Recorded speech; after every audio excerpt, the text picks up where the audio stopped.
Hello, everyone, and welcome to GaryCon Ethereal. I am Thomas Cook with Quests and Chaos. There's a couple of notes that we want to hit up front. First, we want to look at my notes.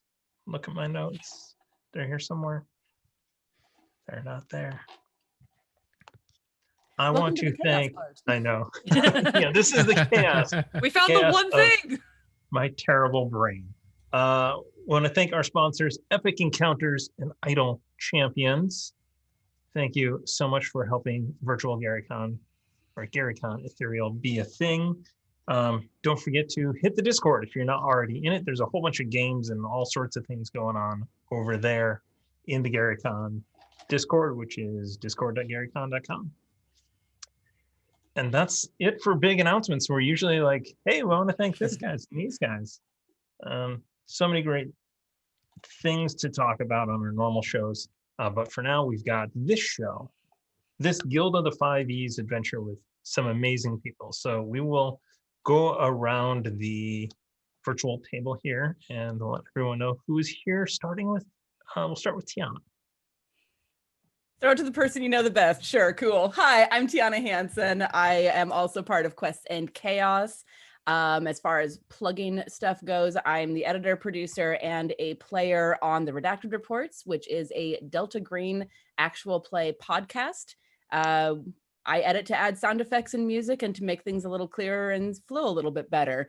I'm also part of Dragon of Icespire Peak, and I play Down Darker Trails on Quests and Chaos. Redacted Reports is available pretty much wherever you get your podcasts, and Down Darker Trails and Dragon of Icespire Peak are over at the Quests and Chaos Twitch and YouTube and podcasting sides of things. And I don't know, who are we throwing to next? Alondra? Sure. Hello, I am Alondra, aka Lady Bedivere, wherever fine social media is available for free. I am a cast member for Icewind Dale River the Frost Maiden with the lovely Quests and Chaos, and I'm also a content creator and cast member for the Torpid Gaming Network, who you can find at twitch.tv/Torpid Network. I produce their podcasts and am helping run the TTRPG branch of their channel. All right. Guilty. Hello, I'm Guilty Cosplay. I play D&D and other TTRPGs on Total Party Chill. Right now on Sundays, I am Strahd in our Stranded in Strahd campaign. It's amazing. Our players are trapped in the book like Jumanji style. And I got to take over from Strahd and torment them. So that's super fun. And on Sundays, Monday nights, Keith and I play indie games. And on Tuesdays, we just started a mini campaign, which is like High Seas Pirates. And I'm very excited about that. You can also find me on my own channel. Everywhere is, I don't have a at. Everywhere is at Guilty Cosplay. And sometimes I also pop place to place to do charity streams. So on Sunday, I'm going to be on the Initiative Order running a game of Boy Problems, which is a Carly Rae Jepsen lasers and feelings hack, which is a heist of her music. So it's going to be amazing. And that's part of one of their charity streams. So you can find everything about me on the Twitters or anywhere else at Guilty Cosplay. All right. Keith. Hi, I'm Keith Asada, and I am coming here from Total Party Chill along with Guilty. So more on our Monday stream, since Guilty covered most of everything else. We play Under the Table, which is a indie TTRPG Let's Play stream. Currently, we're going through a bunch of Powered by the Apocalypse systems, but starting next season, I think we might starting on the Forged in the Dark systems. So come and watch us figure out how to be crazy heist people. And I think that's it. Love being criminals. Nice. BKG crime. And where are BRPG you do from? crime. Hi, my name is Dom Zook, and I am from Saving Throw Show. I'm the channel executive producer over there. I run everything. Yeah, this I haven't played D&D in a while, so I'm super excited to jump back into it. But yeah, give me a follow, Saving Throw Show, or you can find me on Twitter at Gadzook, GADZOOK. There it is. Yeah, it's right there. I fixed it. Yeah, cool. We'll switch back and forth. Great. All That's right. So I'm at Thomas A. Cook or at Quests and Chaos, because we had to make a hard name. All right. So with that being said, we're going to jump into some Dungeons and Dragons. This story takes place on the world of Ontarian, which is a similar world to those others that are out there, whether they're the Faerun or the Greyhawk or all of those other wonderful places. And in fact, there are gates that connect this world to those worlds off of the coast of a city, a metropolis called Port Thoria. Those gates allow travel back and forth between those other worlds in this one. And as such, you end up with a melting pot of ethnicities and backgrounds and all sorts of wonderful things. You have Warforged that are walking along not hobbits, Kender. And yeah, I was like, oh, what are they? They're not hobbits, right? And halflings and all sorts of great things. The world of the continent of Darlin that Port Thoria is part of is connected by a pretty sophisticated road network built and paid for and run by the Blue Coat Supply Company. They are the trade organization that runs most shipping, whether it is magical means or overland. You pay more, obviously, to get your stuff teleported than you would otherwise. You, the five of you, are all members of the Guild of the Five E's, which is a mercenary guild. You do things for money. That's pretty much what you do. Stuff that needs doing, you do, and you charge for it. So Port Thoria is nestled into a deep water harbor on the east side of Darlin with craggy cliffs covering most of the reaches north and south all along the continent. It is a dangerous, windy, foreboding area, and trade does not usually happen upon it. It's most trade travels inland before heading south or north into the foothills, and as such, it takes more time. So we're going to start off with your characters who are arriving at the guild hall in time for your briefing. You have all been sent summons by Guildmaster Callum that your number's up and there's a job for you. So walking into this guild hall, traveling the corridors, it is a pretty big place. There are barracks and bunks and game rooms for people to hang out and sleep if they're the type that needs constant work. A lot of members live off-site, but as you make your way through the guild hall, you pass the games room where you see a number of your fellow mercenaries lounging, sleeping, playing games, and you make your way up the stairs into the large briefing room, which is a former ballroom in this former nobility mansion. Across the way, you see a small dais with a lectern on it, and behind it is a halfling woman who is Tori Thistlewood, who is welcoming you all. Welcome, welcome. Please come in, come in, come in. Juliet, good to see you. Reeve, Very nice to see you. Thank you for coming all the way here. Aloro, nice. Nice to see you. Yes, hello. Yes.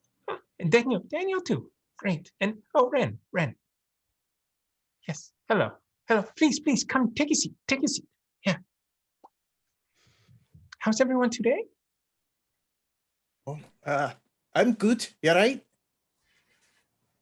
Very good. Did you get your ale on the way in? I did. It very specifically, the ale that you gave me is not exactly what I was expecting. But it's fine. I'll drink it. It's okay. But it just small little thing. Well, I mean, I would love to know what brand would you prefer? Oh, the Craigholder brand. You know, did I say bland?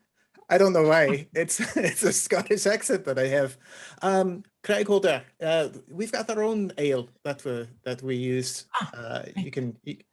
But it's kind of tied up in Barovia right now, so you might not find it easily. Yeah, it seems like things get lost there a lot. They do, and I don't quite understand it. But what are you going to do? Maybe it's the Vistani. No, nah. No. Okay, great. Well, Great. I'm doing wonderfully. I really like the badging system you have now. It keeps everyone so much more organized. You were badged on the way in? Oh, yes, they gave me this placard with my name on it. Oh. Was I not supposed to take that? Oh no! If it has your name on it, then it's yours. That's a good point. I think I'll have all some right. ribbons for it too. Okay. Very good. So kind of on a little bit of a, I don't know if we're on a time crunch. I don't know. As she kind of says that, she looks over and there's a gentleman who is dressed in this pretty immaculate blue powder coat. This is Sebastian of the Blue Coat Supply Company. He is contracting with us because there is a missing caravan. The Blue Coat Supply Company was attempting to make a quick route along the coast, and the wagon should have arrived 2 weeks ago. So we're slightly worried about the members of the Blue Coat Supply Company. And Sebastian is like, and the things that were on the wagon. I mean, both. Yeah, definitely both. Yes, and if the stuff on the wagon, important. Have you tried checking Barovia? It seems like everything that gets lost ends up there eventually. Yes, I'd agree. Do that first. If you want, we could go to Barovia. That doesn't seem like a good idea. We No. might get lost. How are we going to get paid? I do not want to get stuck in a place called Barovia. My mom said I shouldn't go there, so I don't want to go. Well, that's good. Yeah, you don't want to disappoint your mom. Mhm. Yeah. Perhaps they have already checked. It has been 2 weeks. And someone who cares for their compatriots would not leave them 2 weeks. Right. With the Royal Games that are coming up, our employees are very busy at the moment. We are traveling. We are staging all across the continent, ready for these the Royal Games that are happening in only a month or so. So, yes, we are worried about our employees, technically contractors, but Mr. Sebastian, have you ever heard of something called a union? We have, yes. We much like the guild here. Yes, yes. I suppose my question is, should we be worried about the attitude of your employees when we encounter them? I hope that you are. I hope that they are able to provide you with an attitude. Will they try to kill us? I mean, if you are rescuing them, no, they will not try to kill you. Will They they try to kill you when they return? they can certainly try. Well, Mm. I'm glad we are of an agreement. Yes. The caravan would have been guarded by 4 of our experienced warriors. So it is there are merchants obviously that run the caravans and teamsters that do the driving, but the guarding, they were very capable. So if they are, if something has happened to them, it is something that is beyond normal activity. Like Barovia. Yes. Is there a way to get to Barovia? I know we've got these massive gates that send us to crazy places. Do you know how to get to Barovia? I feel like it's always an accident. Everybody who I ever heard about who made it back, which is not many. I mean, you have to not want to go to Barovia first, and then it finds you. It's kind of how it works. So Oh, we're all in very deep trouble, is what you're saying. I heard from somewhere that if you go into a bathroom, turn off all the lights, and say Barovia 3 times, Yes, yes, yes. Oh, then does you that work? Yeah. That's what I heard. yeah, Oh. can confirm. We never played that one at camp. Probably for I the think- best. I think someone in my camp did, but then we couldn't find them, so they probably made it. Ooh, yeah. Mr. Sebastian, to return to the topic, is there anything in particular in the caravan that you think someone might have been after? Something more than the usual merchandine sort of things? It was the cargo is mostly mundane. However, it was Yes. carrying a significant amount of coin.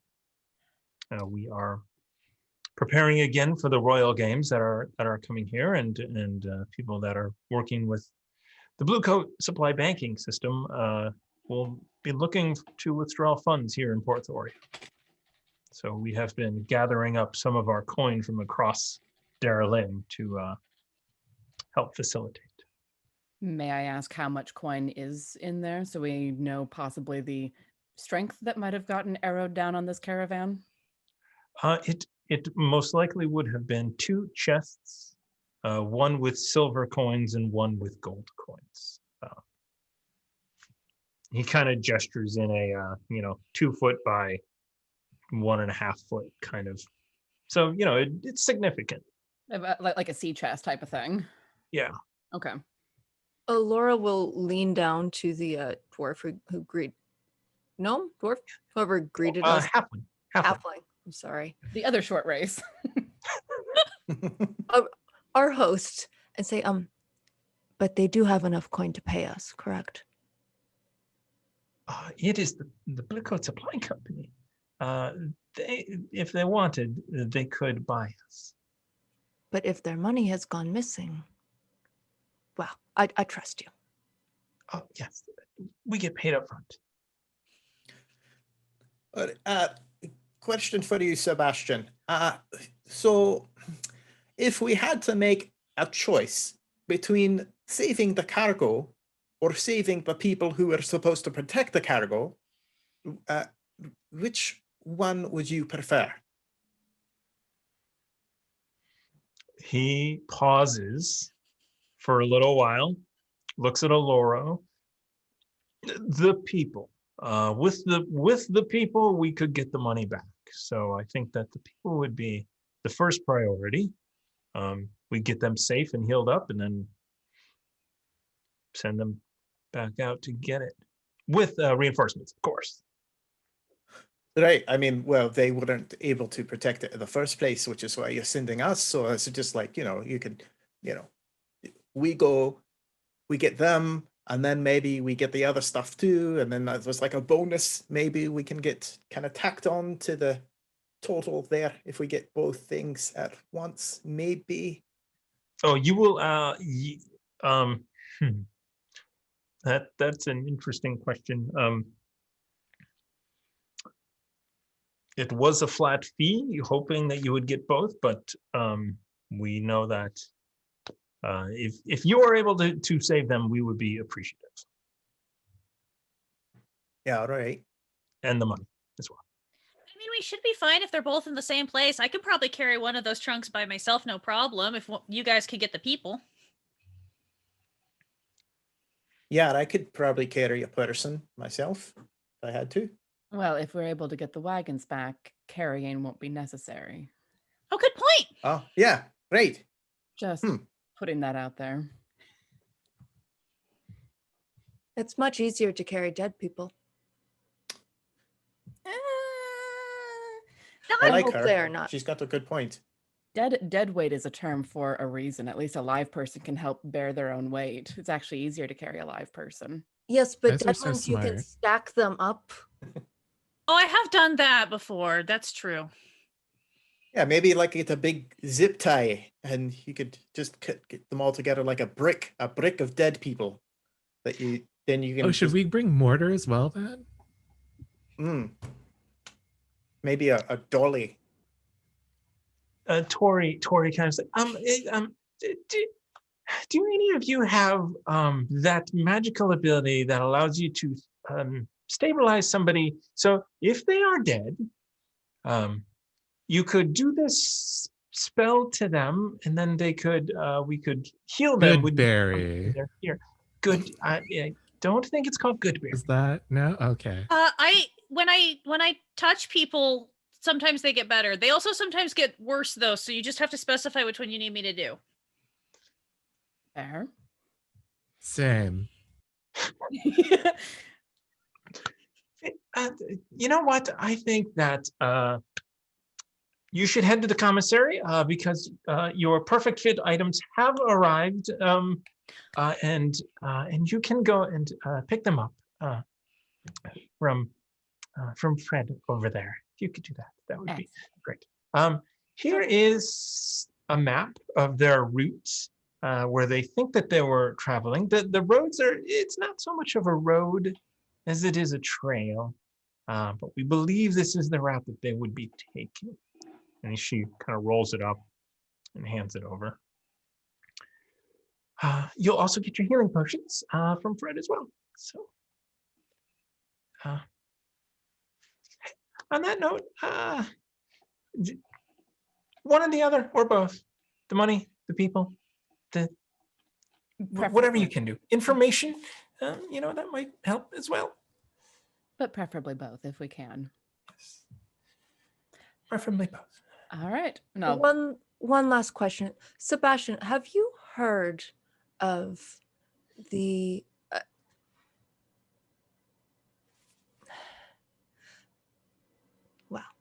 my personal source of light and love, the unicorn Alona? I haven't. Technically, I'm my own god, so. I will speak to you of her when I return. Okay. Yes. Run. I just have these powers. It's amazing. And I can heal people. It's great. And fireball. Have you ever been to the celestial plane? Oh, I know some girls who went there one summer. It sounds really cool. It is quite beautiful. Yes, we will have much to talk about. Ta-ta. Bye. Thank you. And the two of them have their Billy Crystal moment And okay, Have fun storming the castle. think they'll succeed. There ain't a chance. All right, so you guys make your way out of there with a mission, with a map, and you head to Fred, the old dusty gentleman in the commissary who is your liaison for the Perfect Fit. And the Perfect Fit is a store in Port Thoria, coming soon to DM's Guild, where you get to create your own magic items, and you would have all put in your orders ahead of time, and they are ready for you to pick up. So as you walk down the stairs, the other direction from the game hall into some more smaller areas and the commissary. It's a small little half door. And you kind of walk up, the top half is open, and you knock on the outside. Oh, hello. Hello. Who's that? It's Ren. We're getting ready to go out on a mission. We put in our orders for the items from the Perfect Fit. Right. Ren, okay, hold on 1 moment, please. And he kind of walks in the back and hear him shuffling and moving things around, comes back. Oh, right. A rapier, very nice. And he hands it over. What's that one do?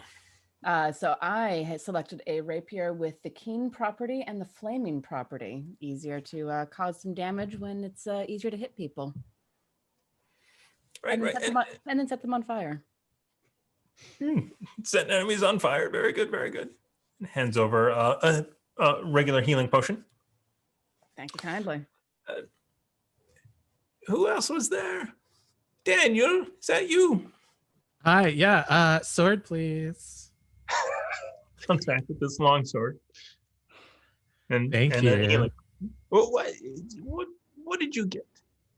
Oh, I got a scimitar that lets me store some spells in it. I'm gonna put some heals into this babe. Oh, very good. A sword with healing in it. That's interesting. Wait, I think I have one of those. And he goes back. He's like, yeah. Juliet, is this one yours? Oh, is that my vampire sword? Yes. Juliet grabs the long sword that is like as big as she is. She is not a tall human. I'm sorry, what did she say? Empire sword, I think. Oh yeah, no, Is because that when I safe? yeah, it's perfectly safe for me. Because as soon as I stab someone, they get hurt, but I get healed. Like a You vampire. guys are so smart. Oh, I'm not really that smart. The whispers in my head told me to. Let's go. Okay, I'm legit Over at worried Alora, now. like, what have we gotten into? A dwarf. Okay, I know this hello. is, I shouldn't stereotype, but here's your battle axe. Yeah, no, I ordered it, so yeah, thank you so much. See it, and he's going to take it and kind of hold it next to Juliet's sword a little bit. All right, no glowing. All right, it's not a real vampire. Just we're cool. We're cool. See, the battle Thank axe has the goodness. twilight property, so when it's close to like undead and stuff, it just kind of lights up. Basically, I can make it light up. Oh, that'll be handy. Yeah, and it's good for things that are like spooky, scary type things. Oh yeah, no. Skeletons. You got them before I did. Skeletons, yeah, skellies, yeah, skeletons, yeah, we don't like them. Zombies, Oh no, ghouls, those aren't great. ghasts, ghosts, gosh, Banshees. Ugh. lycanthropes. Banshees good. aren't nearly as bad as one might think. They're just They are what they won't misunderstood. shut up. Lycanthropes depend. Yes. For Alora, the crossbow, please. Yes. The crossbow. Most people don't get crossbows. It's like, here you go. Here's your light crossbow. Very good. It's a bit hot, Ooh. Wow. spicy. Yes, a little shocking, you might say. Yes. And then he hands out the rest of the healing potions, so you all get healing potions as well. And great, sorry. We're out of horse, so you guys are going to be on foot for this one. Fine. Oh, yeah. That's So okay. here's a bag of holding, should you require it. You know, if you had told me that before we got here, I could have worn my lighter armor. But then trying to put it on in the heat of the moment, it's just awful.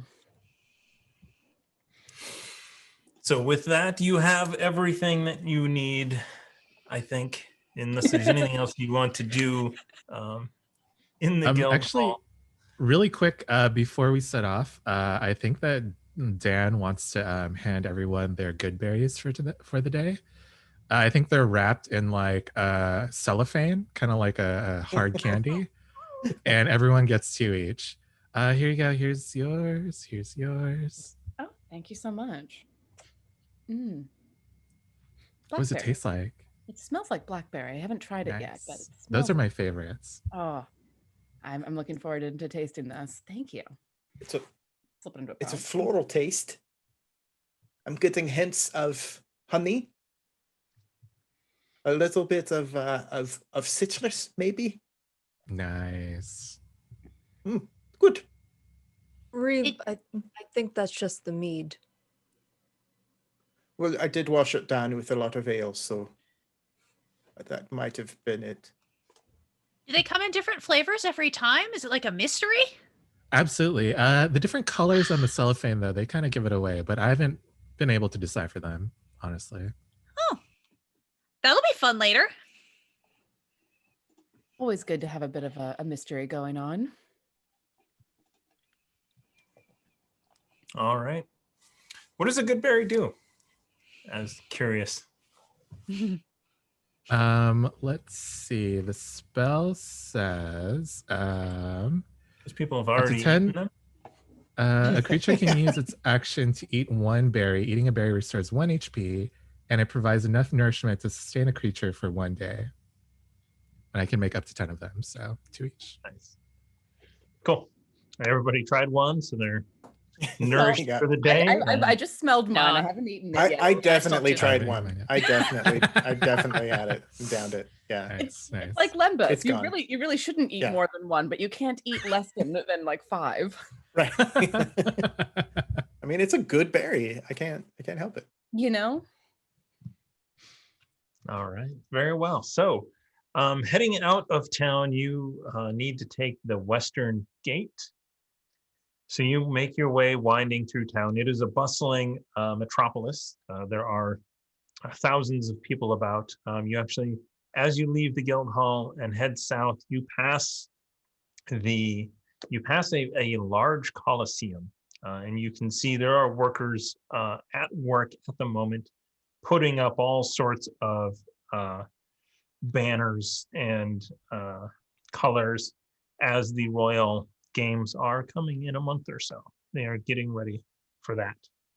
You make your way through. It takes you about a half an hour to get to the gate. And the road, so the roads are cobblestone throughout most of Port Thoria. As you get to the edge, you see that the roads are very pristine, very well conditioned. You see a pretty massive stables outside and warehouses. And you see the familiar Blue Coat Supply Company crest on those facilities. This is they're the largest trade organization, and this is their largest port. So they have a massive presence outside of the gates. Did you say stables? Yes, there are stables. Well, look at that. It seems they do have horses for us. What did you have in mind? Well, we are working for the Blue Coats, aren't we? We are. I imagine we will just have to tell the nice people there that we are on official business. Sebastian sent us. Sebastian sent us. They have to give us horses. No, that's devious. I like it. Yeah. We'll give them back. Sure. Yeah. Yeah. Hopefully in the same condition that we got them. Great. We could vacuum maybe if we need to. I'll have a few more miles on them, but you know. Right. Just no. If you run them backwards, if you walk backwards with a horse, takes the mileage right off. Is that how? Oh, I never tried that. Mm-hmm. Nothing a little prestidigitation can't fix. All right. So are you heading to the stables? All right. So you make your way. So this warehouse stables area, you find out where sort of the office would be for this, and you make your way inside. And the first thing you notice when you get inside is how quiet it is. You were definitely expecting a lot more animals than are here. However, you make your way over to the counter, and I didn't. Somebody's here. Oh, hello. Hi. Hello. What can I do for you? Welcome to the Blue Coat Supply Company's stables, Porthoria. Hi. What can I do for you? Hello, thank you. Sebastian sent us. There should be 5 horses for our journey. Mm-hmm. Sebastian sent for. Okay. One moment. He goes over and he starts flipping through like just stacks of paperwork that's all sort of messed up. He's over there. And unless you have dragons, he said that we could upgrade. There's a free upgrade that we could do if you didn't have the horses that we were supposed to get. God, it sounds like something he would say. We don't have a lot. Most of them are out. Let me see. Let me go in the back. Let me find out. He kind of goes off walking, and he's gone for a few minutes. All right. Now, if he asks, we're not paying for the insurance. All right. Why wouldn't we pay for the insurance? No, because it's a scam, right? They want you to pay for the insurance, but you don't have to because it's covered under our own insurance. The 5Es, we've got our own insurance. We don't. Yeah. Wait, you guys got insurance? Yeah, No. I don't have insurance. The 5Es has insurance. Right, they For have it. anything that has to It's do with through- the job. Yeah. Oh, is that how that works? When I aged off of my parents, I just stopped having any. No, Yeah, it's is that what- additional reduction on your gold payout to get the 5Es insurance. Actually, you have to opt into Oh. it. Yeah. have to That's what that ask about contract was that. for? Right. Yeah. that would be the contract. Yeah. Yeah. Right. How And long We would so should get do- you on a real contract, Daniel. Yes. Yeah. I'd love that. Yeah, if it gives me insurance. We'll work on that. I mean, it should be provided, just for everybody here, but Right. but, Exactly. It would make things so much easier if it was I all know. organized Much easier. centrally, but right. I Totally. definitely wouldn't be working for the 5Es if I could get insurance otherwise. But it's But the no dark one wants ages, you to- know? Right. well, that's how they get you. No one wants to insure a dimension traveling missionary these days. What can You you do do? dimensional travel? Oh yes. Oh, that's way cooler. I'm just really good at hitting stuff. Have I talked to you about the Junior Allurance program? Oh, You where know, is that? I was part of that for a little while and it didn't really go well, but maybe we should talk about that some other time because we got to get some horses now, right? If he's not back, maybe we should just get them ourselves. Can we? Well, do that? I would We'll be leave a little note on the table. I'd be concerned about getting ones that have, broken horseshoes or something like that. If they're within easy reach, they're probably not the good ones. Oh, that's easy. I can just ask them who's the best horse around here. I'm Don't sorry, you dare, what? Thomas. Don't you freaking dare. We have a brigadier general horse in one of our campaigns.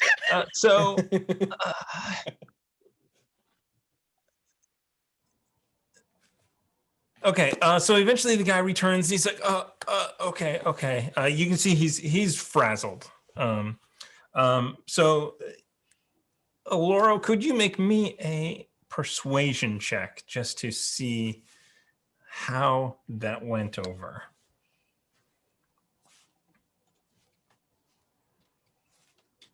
For sure. That is an 18. Right, an 18. So with an 18, your charm, the way you said the thing that I would say when I was playing Sebastian about dragons, I'm impressed. he's like, okay, they're around the corner. We've got 5. We didn't have all the accoutrements, so there's no saddlebags or anything like that. Those have been shipped. This will be fine. Just holds up the bag of holding. It's like a small little bag. And they're like, Yeah. Okay. Don't worry about it. We appreciate you going to the effort for us. Truly, thank you. I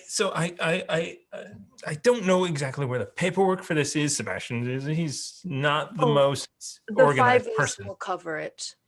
Oh, right. It's through the guild. Don't worry. I believe we have a corporate account. Look at her badge. She's got a badge. It's got her name on it. So you know that's legit. I can't believe that came up so quick. Yeah.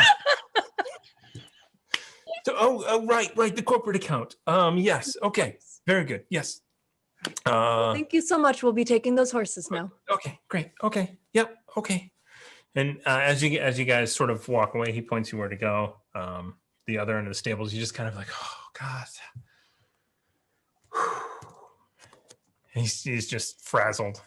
Okay, so you guys head off to the back. There is a younger, not a child, because there's child labor isn't a thing here to get worked up about.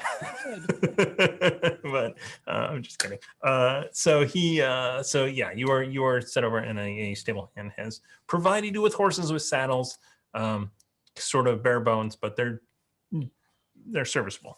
And you now have 5 horses. Yes. Congratulations Laura. and well done. All right. I'm sorry. What were we supposed to be doing? Getting Riding on the horses. riding. We got yeah. We're supposed to go rescue the guys or get the money back or maybe both. I believe that's Ren right. has a Oh, map. Yes, I have the map. right. I'll Okay. pull it out and hold it open so we can all gather around and look at it and be like, and this is where they think they might have been. All right. Well, let's go there and see what we find. See Hey. what happens. All right. So you guys head west for a little bit before turning south on a small trail. It is not a maintained road. It's a little more than a game trail, as there is some traffic heading down to, there are vineyards to the south. And you make your way south. You travel along the coast. As you sort of round, there is a large mountain, and you kind of come around it before hitting the coast and heading south. As you do, that wind coming in, you can see why this would be a more treacherous route, as the waves are crashing and pulling, bit by bit, these cliffs into the side, and the wind is howling, and you are making your way south on horseback. So you are making good time. It is less strenuous, although, well, it's less strenuous. I'll put it that way. Can I get perception checks from everybody?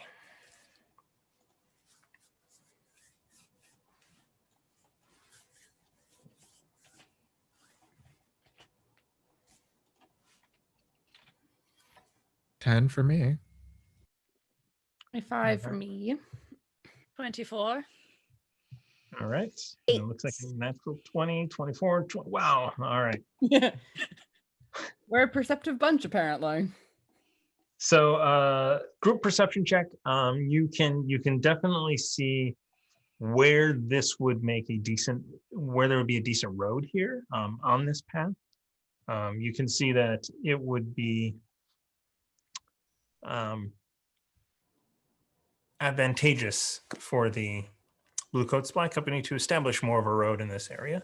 You, keen eye looking about for any sort of danger that might be out there, and through the course of the day, remains relatively peaceful. As the sun is starting to set in front of you, as you're kind of heading southeast, southwest. Nope, it's over the mountains. Never mind. The sun is to your right as you're heading south, and exactly.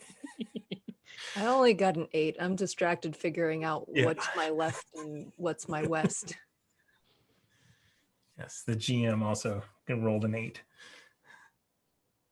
Off in the distance, through this rocky hillside, you see a building sort of break the line, the horizon line, and as you move closer and closer, as the sun is setting, it is getting dark. You come upon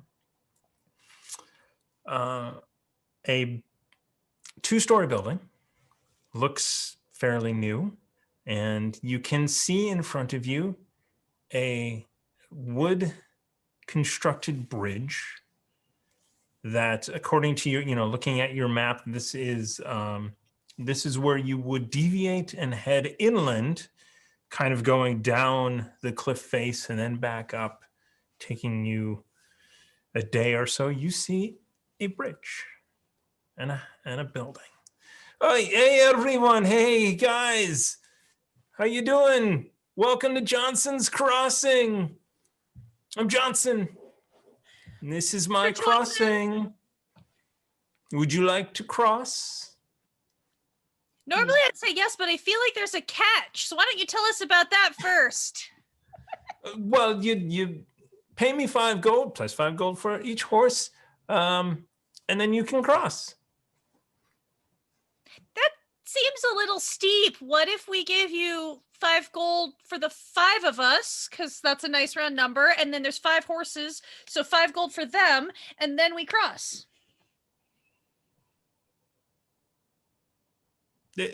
So only 10? No, no, it's 10 of us, 10 gold. 1 gold for each. This bridge did not build itself. No, it looks like you did a very good job with it. Thank you. I did, and now I've got to pay for it. Well, you should have thought of that before you invested all of your money in building it, shouldn't you? Fiscal responsibility. I did take a loan out to build it, so I do have interest to pay on top of that. So it's not just. What's your rate? It's a lot. Yeah, see, my dad always says make sure you read the fine print on the loans before you take them out. That's where they get you in the end. I just learned a whole bunch about insurance, and apparently it's the same scam. Look, it's expensive because I have to pay for all of these men, and sort of as you kind of, you see there are more than just Johnson here. You do see men in leather armor and up, sort of in that house. You can see them in the windows kind of looking out. Off to your left is actually a partially constructed building. You can see that it has been built on the ocean side so far, and then there is a roof, and then it is sort of open. I'm sorry, the rate to go through is 5 per person. You are more than welcome to take the trail along the side. It'll only take you another day. Are you working with the Blue Coat Supply Company by any chance? I am not. But if we have a microphone code hand signals. I am not, but I would love to talk to them. Well, you might want to reconsider your rates if you want to talk to them or if you want a good word put in for you, because I know the Blue Coat Supply Company definitely wants to keep their overhead costs as low as possible. And having to pay as much as you're asking means they'll go find another way Well, here's the rub. with a better road. So we need to show them positive financials for them to take an interest in owning this operation. So as such, we need to boost our revenue up front. You're looking to sell to them is the deal. That's right. Yeah. And then we can build a bridge somewhere else. So what we're really talking about here is mergers and acquisitions. Am I? Yes. Okay. Yes. But really, we're talking about 10 gold each plus your horses to get over here. No. You said 5. Well, 5 each plus 5 for each horse. I don't know why the horses have to pay. They don't make any of their own income. They should really just be counted as part of us. They're basically just vehicles. Yeah, We what if charge we were extra for vehicles. centaurs? Oh, great. Centaurs, we would only charge the 5. Okay, that makes sense. Yeah. Oh, okay. So it's horse and driver that you're paying for, but a passenger would just be. Got it. So let's Okay. say you had a cart with 2 horses, it would be 10 gold pieces. And then if you had a driver, that would be another 5. So that would be 15. And then- So money talk doesn't really interest Alora, so she's hopped off her horse and is like wandering around the property, sort of looking for any of these chaps in leather who might be more on their own. Uh-oh. Okay. So just kind of walking. Give me a perception check. So you're actually looking for somebody, sort of to be okay. All right, then. Oh, So- now I can roll crits. Hell yeah. So that is a natural 20. So yeah, so you notice over by that half-constructed piece, there's a guy sort of hanging about. You can see that he's sort of behind it and just kind of watching, just and see what's happening. But you see him kind of duck back as you look over towards him. Okay. Hello. Hello, do you work here? Yeah, you should really be talking to Johnson. He's the one who kind of runs this. Yes. I've heard he is very forceful with his words, isn't he? Well, yeah, I mean, he sunk his life savings into building this bridge, so he's trying to get everything. Wow. He pays well. You should He's- tell him he's a to good let boss. us pass. And I'm going to cast mean or nice, mean or nice. I'm going to cast my cantrip Mind Sliver. Oh, mean. I see And what we're doing.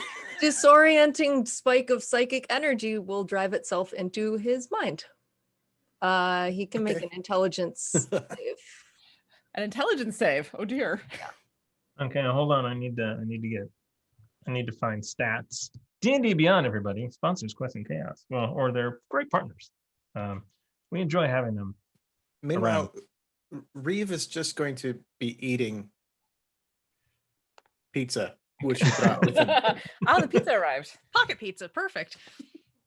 We put it in the bag of holding, obviously. Yeah, Nice. just Really? full of snacks.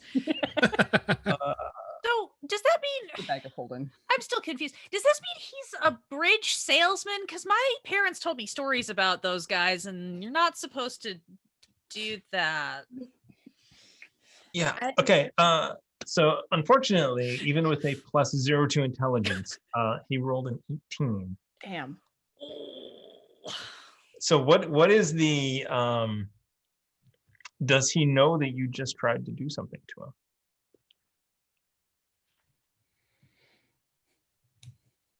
Probably. I don't know. It's an enchantment, so I would guess so. If it doesn't say, It doesn't. It's called Mind Sliver. Target must succeed or 1d from the next saving throw. So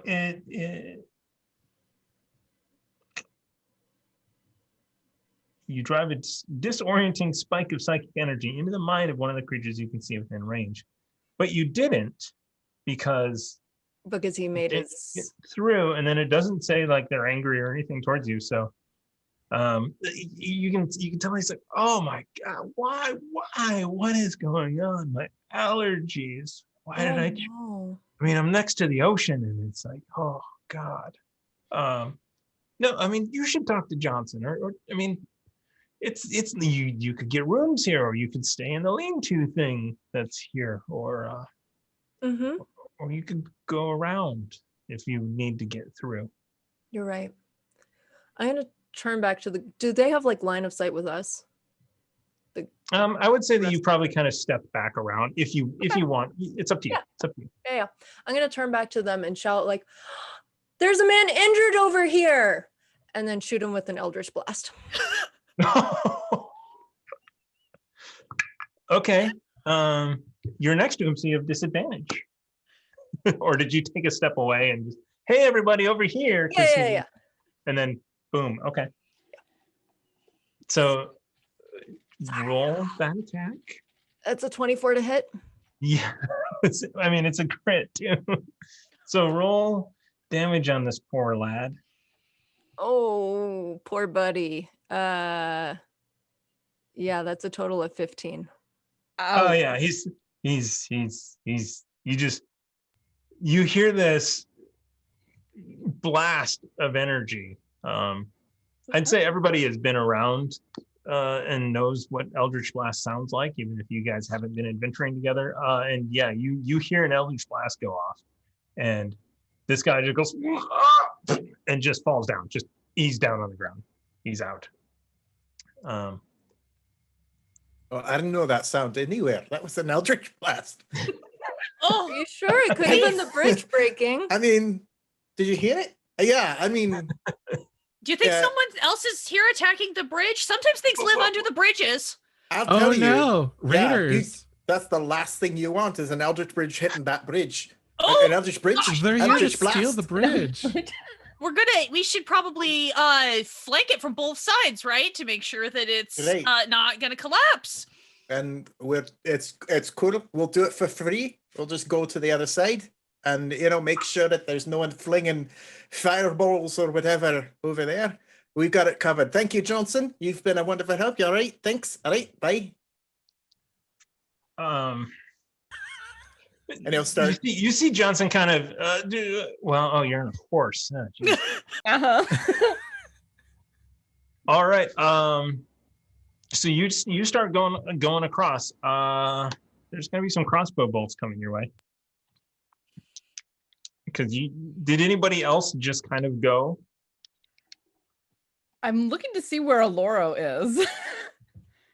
I'm pretty sure Daniel would be distracted up until this point, so he probably didn't go across. I will say that I didn't gallop off. I started starting to trot towards the Oh, okay. bridge. So if I will you stop? So Johnson is going to get in front of your horse and go like, whoa, hold on, hold on. It's yeah. okay. No, you don't want me to go. No, it's grand opening sale. We'll do the 10 gold total, and you guys can go across. Yeah. Yeah. It really wasn't so hard. That sounds Simple fair. math. Okay.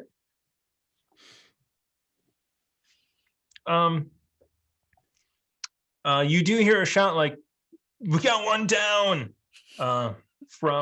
Across the what? So yeah. So there people start running towards you, Alora. You're welcome to do whatever you. Yeah, I think I got a Misty Step. I'll get myself away. Pretty sure that's a thing that Eladrin can just do. I'm not seeing it on my sheet, but yeah. It should I'm be, seeing Season yeses. you are. but yeah. Yes.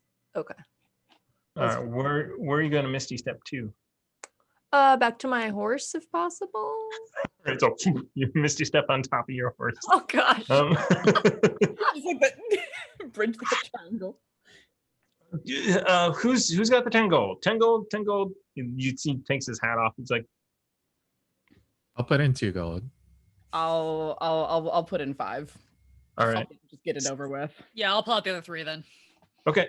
Okay. Great. Good. And then you do hear shouts from over there. Oh no, does someone need help?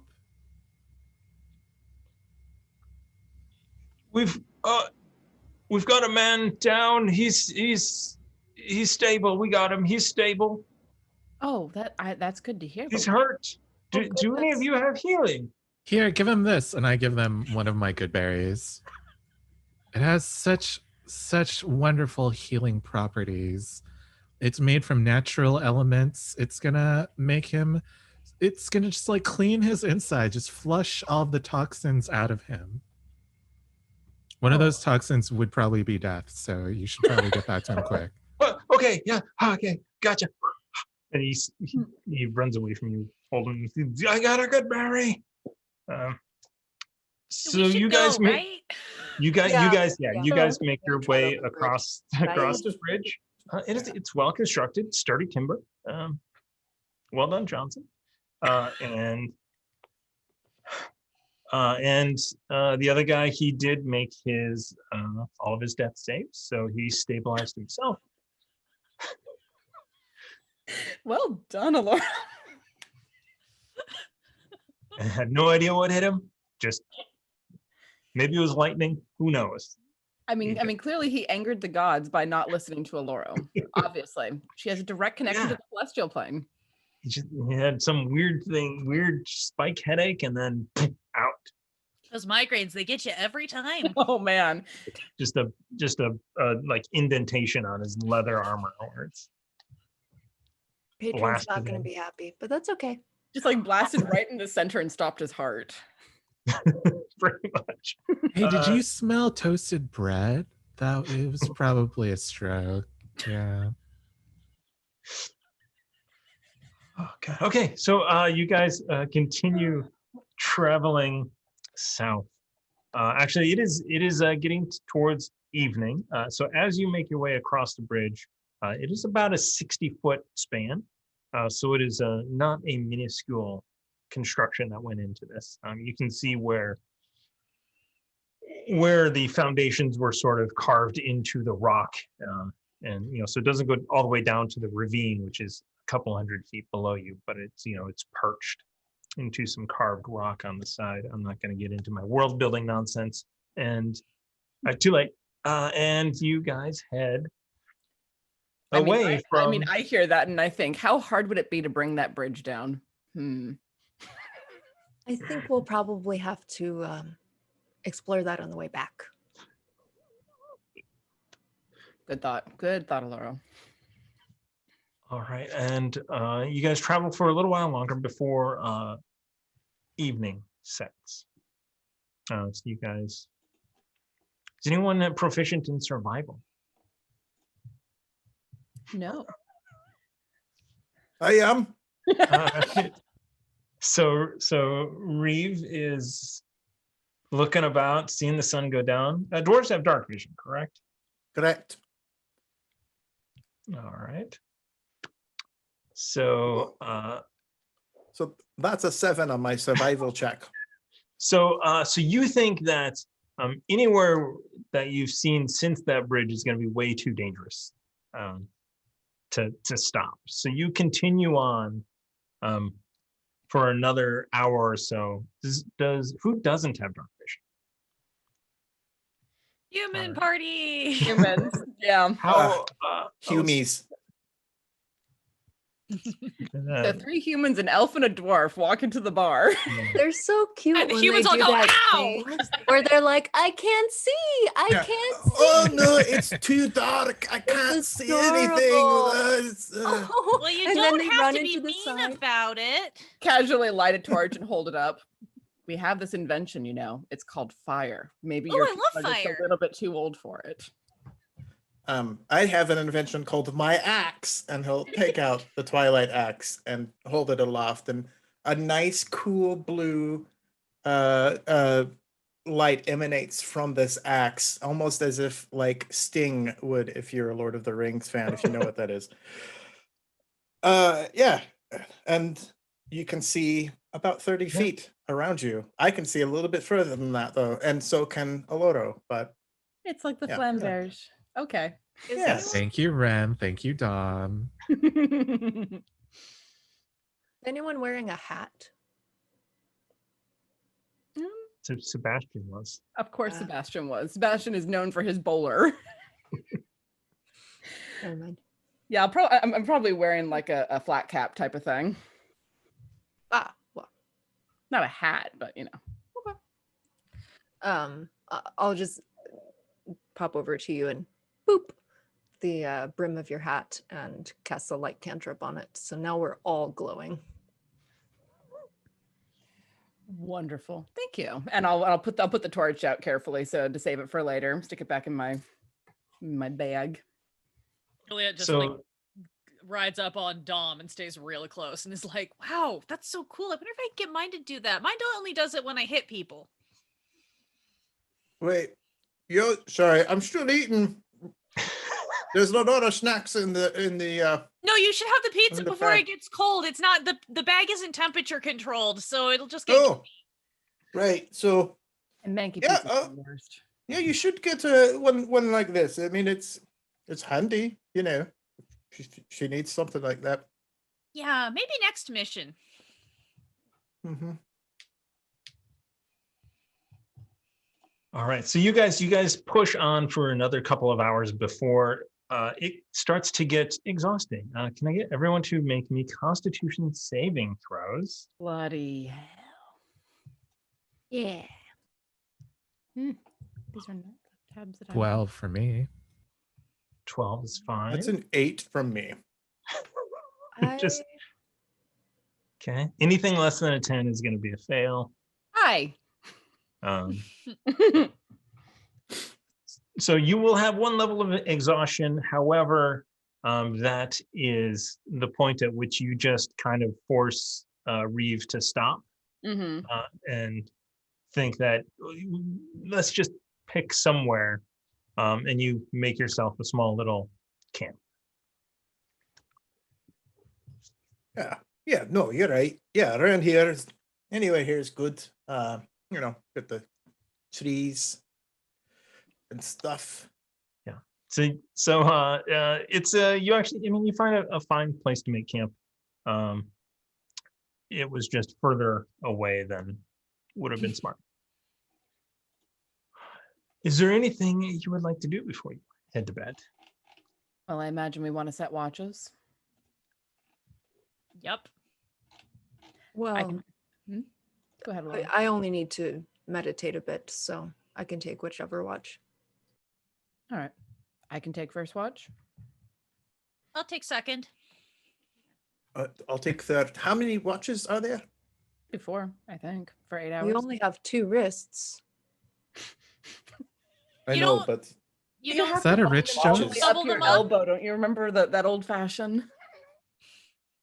You guys have so much money. I mean, my dad kept his in his pocket. He was so fancy that he didn't even have to put it on a wrist. Ooh, fancy pants. Daniel, we Yeah. really need to talk about your compensation package. Yeah, I think you're right. We'll pitch in to help get you something better. Thank you. Yeah, of course. Who's taking last watch? There should be 4. I could take it. I think Aurora could take a watch. Oh. Because she was just Oh. meditating, right? I'll take a middle one, so Oh, okay. I didn't want to. I don't. Okay. Yeah, maybe someone I think who that'll make it has easier for everyone to sleep. Also, maybe I think someone who has exhaustion should not be taking a watch tonight. Just take it easy, you know? I'll switch. I can take fourth watch if Alora wants to take second. I'm a morning person. Okay. That'll be fine. So am I being kicked off watch? Is that what I'm hearing here? Yeah. All right. So We're trying to So take care of let's- you. I appreciate it. let's go ahead and roll for watches. So first watch is All right. It is Daniel. What do I, is that perception or? Perception check. Yes. Got it. I got a You crit. got a natural 20 with the 26 total. So you're taking first watch. So everybody sort of conks out pretty much right away. You see Allura sort of meditating very gracefully. And you're awake. The couple things that you notice is the wind is, it's howling. It has that little bit of like that oof, as it goes through different cliff faces. The area that you are in, you are blocked directly from the wind. So it's, while you're not being bombarded, you hear that it is out there. And you have dark vision? No, you are. Thomas, actually, I have a familiar who might have dark vision, an owl. So I could just look through their eyes during this entire thing. You want to know what's interesting? I don't think What's owls that? have dark vision. Okay, never mind. I don't know about owls. I mean, I think, Okay, I think which I have them. which is counterintuitive, but I don't think giant owls don't. Regular owls do have dark vision 120, There we go. Yeah. and so do giant owls. So yeah, so it makes sense and it's true. So would you like your owl to roll a perception check? Sure. So I can't use that natural 20. See, the owl makes its own perception check. Okay, that's true. So I'm looking. They get a +3. +3. Got it. Okay. So that is a 21. Yeah, that's good. So you definitely see your owl kind of like, flying up and keeping a watch out. There is a certain point where your owl sort of like catches on something and just, you see its head sort of swivel as it's looking up into the sky for a while, just tracking something. And you look up and you see maybe there's something flying. It's hard to tell. I want to use my familiar ability to look through my owl's eyes to see what she can see. You close your eyes and you go into your owl and you look up, and it is tracking. It is far away, so it's hard to tell exactly what it is, but it is definitely a creature that is flying.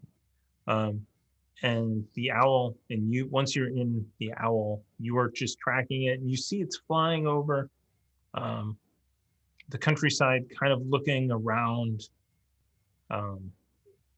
and eventually, after 15 minutes of watching it kind of circle, you see it dive out of the sky over some mountains, like over a small mountain range from you, and out of sight. You do, trying to think, at night, so you hear a thump, like it's a very, let's just say it's a very bloody thump, but very far away. So it's just weird thump. That's it. All right, and you keep watching, and for the next hour, nothing. You see nothing. For whoever's coming on second watch, I want to warn them about this creature. I want to say, hey, I think I saw something flying a little while ago. They seem to be hunting, so maybe just like keep your eyes up. All right, so next watch. Is second me? I thought that was Reeve. Second was is you the- because you traded with Juliet. Great. Thank you, Daniel. I will keep my eyes out. And perception check. Yes, sir.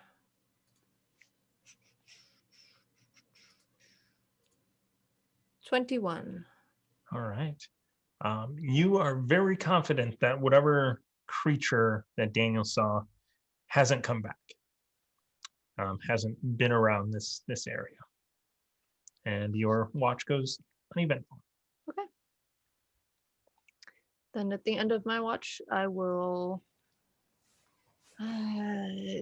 gently and then more aggressively shake Reeve awake. No, I don't want any more ham. Hi. Okay, I'm up. It's your turn to look for beasties. Look for beasties. Apparent- Okay. All right. I'll look.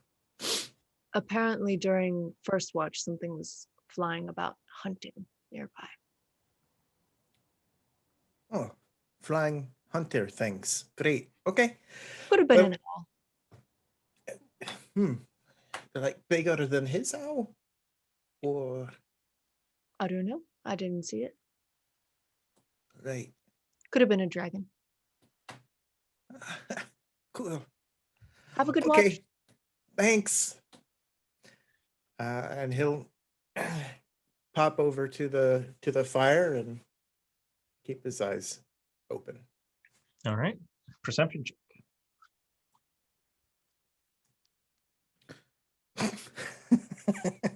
I tempted the roll 20 gods. Yeah. That's a 6. Yeah. You don't see anything. You think that you definitely would have saw it if it were around. You think. The dragons are big, so no dragons. So I think we're okay. You didn't hear anything, you didn't see anything. And after the 8 hours are up, everyone starts to rouse as the sun appropriately comes up from the east. And no one is exhausted because you all get a long rest. Yay. And it is the next day, and we are going to take a small little break before we come back to finish up this one shot. Uh-huh. One shot really is. Is I don't believe you. I don't believe you. So, all right. So we're gonna take a quick break, and then we'll be right back for more of this game. Stay right here.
Hello and welcome back.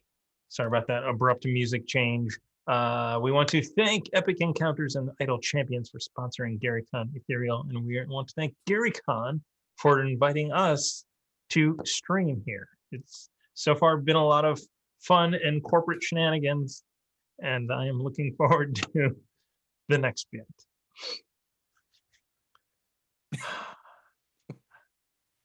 Thank you guys, you players, for taking small nuggets and making something great out of them. So I appreciate that. All righty. So you guys wake up in the morning, refreshed, not exhausted, after successfully traversing the Johnson's Crossing encounter with only, one Eldritch Blast. Action economy. Yeah. So, they have found out that they're not prepared for high-level adventurers coming through. And that will Alright. never come back to bite us as they hire higher and higher level adventurers to guard it.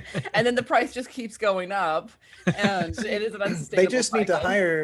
hire the guild. It really just, it's a circular economy is what it is. And then you let the guild members cross for free because that's part of the deal. I We mean, help this- guard your bridge. This would give Daniel great negotiating power for his contract either way if he went to both sides. So, So I'm thinking, world building, thinking of a mega corporation, right? That is the Guild of the Five E's and the Blue Coat Supply Company, and they own everything. Well, That's we terrifying. were making the joke in the chat that the blue coat company is basically TaskRabbit. Yeah, pretty much.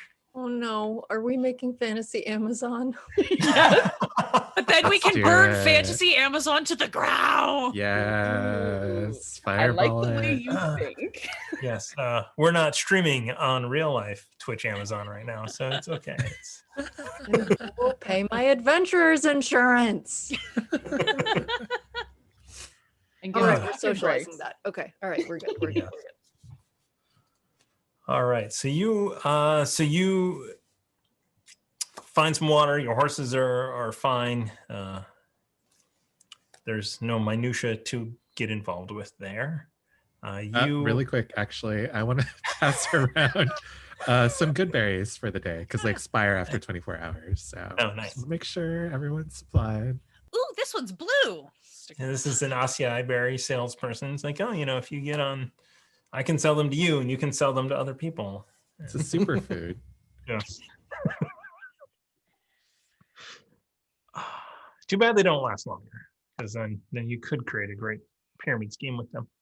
No, because then My- it becomes a subscription service. My favorite thing to do with them as a druid is when I play a druid is cast Goodberry right before going to sleep with all of my remaining spell slots because it lasts for 24 hours, not a long rest, 24 hours.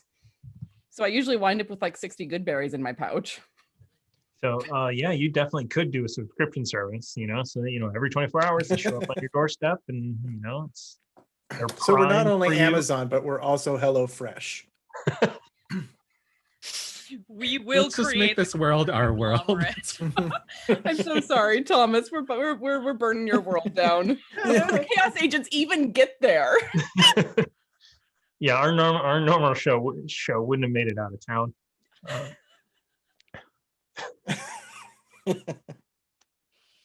All right. So you guys, it is a wonderful day. The wind is a little chilly. It is springtime. So it is getting warmer. The sun is rising a little bit earlier every day. And you are traveling south along the coast of Darylin. It is a cliff, rocky, craggy sort of area. It is not where you would want to build civilizations, but inland a little bit, there is a decent path that you find before hitting into the mountains a little bit further in, and you make your way following a small trail on your horses until up ahead. Who would see this? Who is in front? let's just maybe do marching order. Ren has the map. I do have the map, and I also have a passive perception of 17. All right. So with a passive perception of 17, you absolutely do kind of see where on this road that you're traveling, where the mountains are coming in and getting closer and closer to the ocean, where you kind of figure out a pass to get through. And you end up moving down a terraced sort of landscape, and working your way through this area. So as you make your way through this area, you look to your right and there is, a 5-foot rocky wall with a terrace on top, sort of a naturally wind carved area.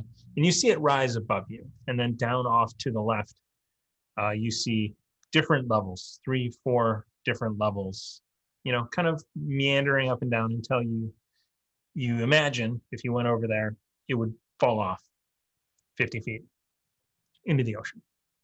But in this area you are traversing, it is sort of claustrophobic. Your horses are, you are forced to travel single file on your horse through this area. The trail is here. It is narrower than it was before. So as people would be riding side by side on the normal trail, here it gets a little bit closer and you work your way. And Ren, you leading in front, eventually see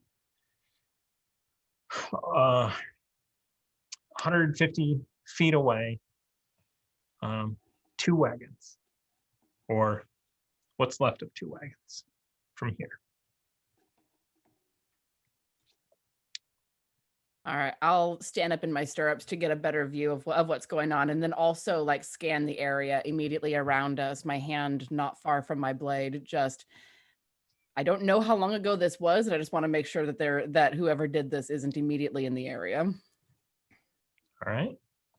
As Ren does that, give me a perception check. And as everybody else sort of notices, Ren, stop everyone. You all stop. Nat 1, sir. So that is an 8. So you sense that you just got to get there. You don't see anything around immediately, and you think, oh, maybe there's survivors. Okay. All right, so I will pass along to the rest. I see wagons. This might be our people, or what's left of it. They look pretty well destroyed. Let's get to move on. And question for you guys: does anybody have a passive perception above 14?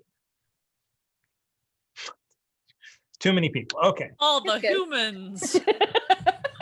Oh, so that's how you make up for That's it. our compensation for the lack of dark vision. We can't see in the dark, but we can see all the rest of the time. Yeah. All right. So as you guys get in a little bit closer, both Daniel and Juliet, you could have swore you heard something up above you. Shifting of some sort.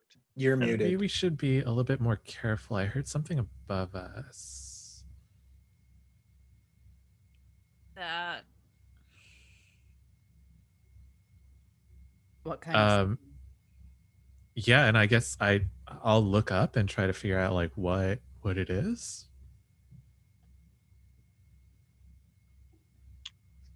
All right. And I'm going to switch over. Why did it not switch over here? Ooh. Uh-oh. Sorry, I've got a little I'm seeing like some sort of terrain.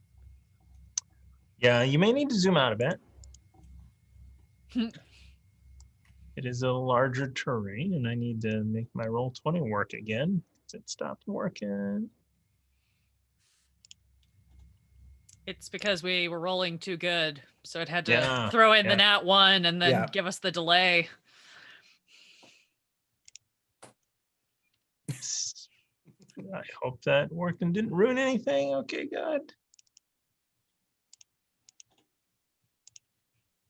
Hey. All right. So you guys, this is that you should have control of yourselves. I never have control of myself, Thomas. Don't open that door if you don't want me to go through it. Oh, So yeah, so you do see this cliff side area, and up ahead there are 2 wagons. In fact, parts of 2 wagons that you can see from here, and this is where you guys are. Upon hearing some sort of noise and conferring with Daniel, Juliet is going to maneuver to make sure that she is right up behind Ren, so that if she needs to, fling a shield in front of him, she can do that.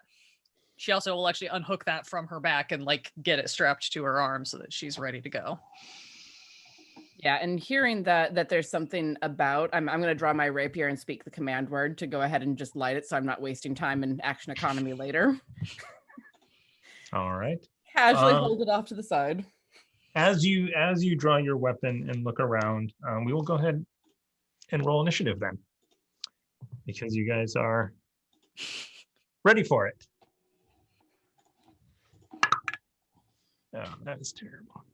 I have have a a plus 10. 10. I have a plus 10 Oh, to my shit. initiative, and I still roll a 1. Going I mean, at before least me. you're getting your ones out now, right? Golly. I need to write this down, don't I? Yes. I'm like, At some point. Probably. At least it's all right there so you can just look at it. Makes it a lot faster. It does. Instead of being Cross-reference. like, okay, everyone say it one at a time, please, as I point at you. Did anyone get above a 30? Okay, stepping down. All right, swashbuckler, I see you over there. Somebody got a 21. Reeve with 21. Yeah. 8 for Ren, and No, I got an 11. yep, that's exactly what I just said. You said an 8. And a 7 for Juliet. Always last. Heavy armor. No dex. All buff. Yes. And oh yeah, and then way Yeah, at the she bottom, does. flying creature. Oh, That is my favorite sentence. yeah. You wouldn't So- expect a flying creature to be at the bottom, but Yeah, yeah. Oh, actually, he's got a bonus. There, it's got a bonus. Let's see what it is.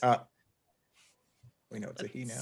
Nope, it doesn't have a bonus. Okay. I was gonna say, can it beat me? Probably. I should have gone with the Aarakocra. I almost did. I'm glad you did. I'm glad you didn't. I For know more you were reasons. glad I didn't. I did it specifically because you get annoyed with fly speeds. That is true. Twilight Cleric, I'm looking at you. Anyway, I'm looking forward to it when Keladri gets a fly speed. so up first is Reeve. You see Ren draw his sword. You see everyone else sort of getting ready. You see Daniel looking up and saying, something's making noise up there. What would you like to do?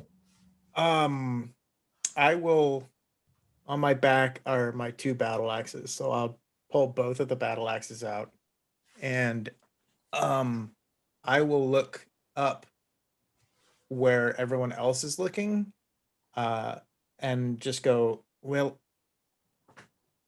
we have to get there somehow, so we might as well just keep moving, right? And I will slowly move my horse to keep moving forward if there's nothing blocking the way. So there's nothing blocking the way. Go ahead and move your character. So let's see how fast can I go on a horse? Oh, that's a good question. that is a good question. I don't know the answer to that. It is 50. I believe. Okay, so 10 of these. So let's say that's 6. Oh, it is 60. I apologize. Riding horses is 60. These are seahorses. So let's see. Let me. 5 feet in water. Not seahorse. You can see a horse. Ah. Right there. And actually, I'm going to go up against the wall. There we go.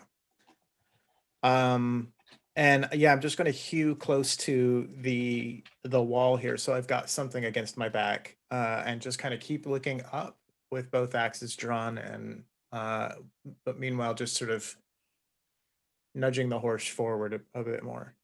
Okay. All right. So you make your way there. As you are heading up that way, you definitely, there's something, I mean, you can't see it because of the way that the cliff goes above you right there, but there's something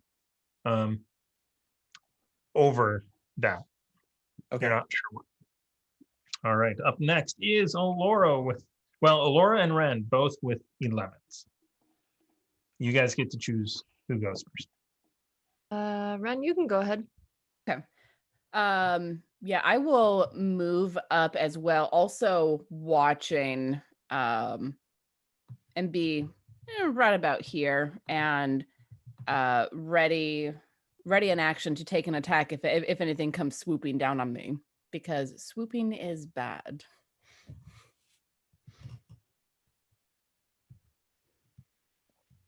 Alrighty.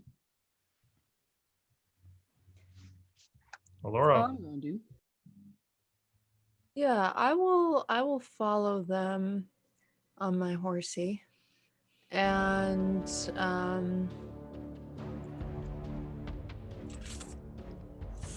like we don't see I guess I'm gonna focus up on the flying thing and see if I can make out anything more of, you know, what it may be.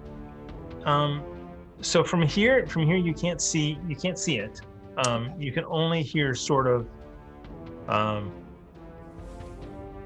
Claws on rocks, Ooh. but a little over the edge.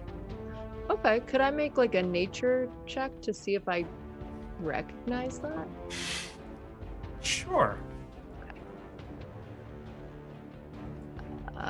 19. Our turn. you could swear it sounds feline. Ooh, kitty. So Laura just goes, "Oh, kitty!" All right. Ren, next do is- you hear that? Hear what? It sounds like when a cat sharpens its claws. Oh, a big flying kitty. That's the worst. Well, if it's not our friend. Fair point. Daniel, come quickly. Daniel, you're up. Kitty? Where? And I think I'm gonna move 1, 2, 3, 4, 5, 6, 7, 8, up to here. What? Where's the cat? I could swear that's what I hear whenever the you know, our flying friend lands. Do you think that's what they were taking in those carts? Do you think they were shipping cats? Do they use those in the royal fair? I mean, who wouldn't want to have cats? I don't Suppose. understand the question. Oh no. Is that the cargo we're supposed to bring back? Let's just keep it if that's the case, honestly. And all right. And 6 seconds. 6 seconds. All right. Juliet, you are up. I'm gonna ride up to over here as I pass by. I'm just gonna kind of look and be like, you know, some people are allergic to cats, so I really hope this isn't a big thing. It's a reptiles only house at my house. Oh, she's right. And I want to take a glance over toward the cart and see if I see any more movement or hear anything coming from that way. Well, since everybody else is looking up. Yeah. So you look over at the cart. You notice it is not only is it broken and there are claw marks, it is burnt a little bit as well. Hey guys, it's got fire! And speaking of fire, let me get to my GM layer, token layer. It's not good. I don't like that. Mm, It's gonna start. So it's gonna start here. So it is flying over the top. It is a monstrosity, Kitty! a large Kitty. monstrosity. In fact, angry kitty. 60-foot fly speed. So, and it has a tactic. Oh, okay, perfect. Where it has a cone weapon that so it is a three-headed beast that is flying at you. The face of a lion, a goat, and a dragon. All right, who had that on their bingo cards? And Ren, Aloro, and Daniel are all in its breath weapon as it shoots through fire at you. Make a dexterity saving throw. Okay. Dice. Oh no, I don't have enough. That is never a That's sentence I okay. want. I no, I don't You like can that. just roll with what you have. Yeah, I I think have you've got an the right number. 17 for me. All right. Success. 3. That's a fail. Did I not tell you last night, Reeve, that it was a dragon? Well, I mean, you said it could have been. Yeah. Well, It could be. It is in Yeah. fact a Parts of it. third. I feel like the That goat part is out of is- place. And it is an 8 is also a fail. So it comes through with this cone of fire. That's a D10, so I shouldn't roll that. No, maybe don't. All right, so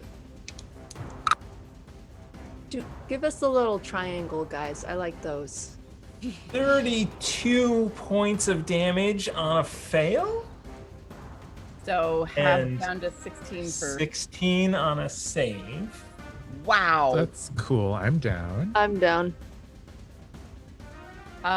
Does the does the critter actually come to there within my reach with the ready? attack? It is going to move out of your reach as well, so you will get an attack of opportunity if you are still standing. I'm still standing. As Better it- than you ever have. Nice, nice. You got this. You guys got this. Clearly not. 11. 11 isn't going to hit.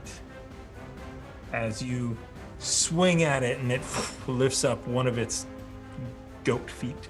And actually, no, it's all feline body, I think. It's a chimera. It's got a bunch of weird stuff in it. Sure. And it has one big breath weapon. So it flies back and perches a little bit away from you. Not unreachable. So if you wanted to run up and hit it, you would be able to attack it. It is not on. It is not out of melee reach. But that is its go. It is done. We have 2 party members down already. This is. That I was rolled. quick. I rolled 3 8s in that, so that was a thing. DM, how is my horse doing? Oh Uh, no. Yeah, those 3 horses are dead. So Shit. We didn't take any Sorry. horses. We went on foot. Horses. well, you know what what? you didn't do is you didn't get the horse insurance. Oh no. He said we didn't have to. He said it was a trick. I mean, it's a scam. So top of the lineup, Reeve, you just see this massive creature fly in. You don't have reach, do you? 10 foot? No. Okay. You see this creature fly in, blast a cone of fire, taking 2 of your party members down before flying away and perching on a cliff face or on a Okay. outcrop over there. Okay. I am going to use. So, can I use my rally? So I have a rally maneuver, which can give folks temporary hit points. Would that bring them back up from being down? That's a sage advice. Yeah. Rally on conch. I don't know how to spell unconscious. Okay, I think I've searched this before. That's a Who can see or hear you, so they would have to be conscious. yes. Oh, yeah. Good looking out. Then, yeah. Okay. What if I prop everybody's eyes open? So what you could do, I mean, you could easily hop off your horse and pour a healing potion down somebody if you wanted to do that. That is, Or a good Okay. berry. or a good berry. Healing potion will do more good though. Okay. All right. Then, yeah, I'm going to hop off my horse, named Bob. I named it while we were sleeping. Now it's I had going nothing else to to do. die. Never You already name have them. 3 down, man. What? What? No, Bob will be fine. And I'm just going to go on your initiative as well. So Okay, great. So I'll hop down. I will stow my 2 axes back there because it's not this beastie is not within melee range. I will stow that and I will take out my healing potion and who all is down right now? Aloro? Daniel? Okay. Then I'm going to first go to Daniel and I'll go it might not be as tasty as the good berry, but I hope you like it anyway. And I'll plug his nose and I'll open his mouth and I'll pour the healing potion down there. all right. So that is, surprisingly, they're all greater healing potions. So that's 44 plus 4, which I just made up right now. So Thank you. Much appreciated. Should I roll it or? yeah, did yeah, wanna you can roll it. Reeve? Uh, Okay. Either one of you can, whoever wants to. So you go for it. Thank you. Plus 4, right? Yes. So that is 15. Thank you. Nice. Are you doing okay? Oh, You right? thank you so much, Reeve. Oh man, that is a bad kitty. Yeah. Yeah. Who'd have thunk? Right? Like, oh. Absolutely, yeah. Anyway, I gotta go check on Aloro now. Uh, And that's what I'll do. Okay. And Bob turns around and runs. Oh, Bob. We had so much. Oh, Bob. No, this is better. This is better. Bob. Bob doesn't hate you. Bob just doesn't want to be Right. fried. All right. So after that is Oloro and Ren up together. You can choose who goes first. I'll make a death save. Go ahead. Okay.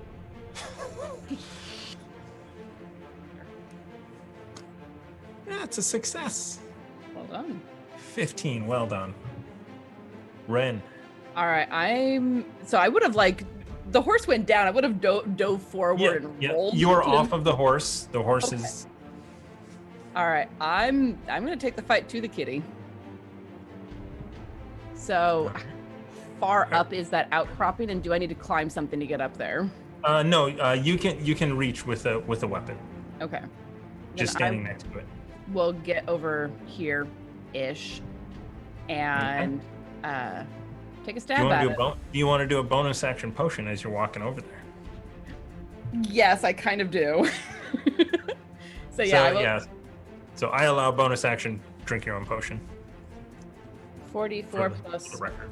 4 is 14. Yes, that was in the plan, just somewhere in the order of operations. And then take another stab at the kitty. It's 22 to hit. 22 hits. You know what? I need to. This 1d6, and my sword is still on fire, so I'm going to stab it with a flamey weapon for 8 plus 5 is 13 points of damage. Okay, give me just one moment. I realize I need to get my tracker.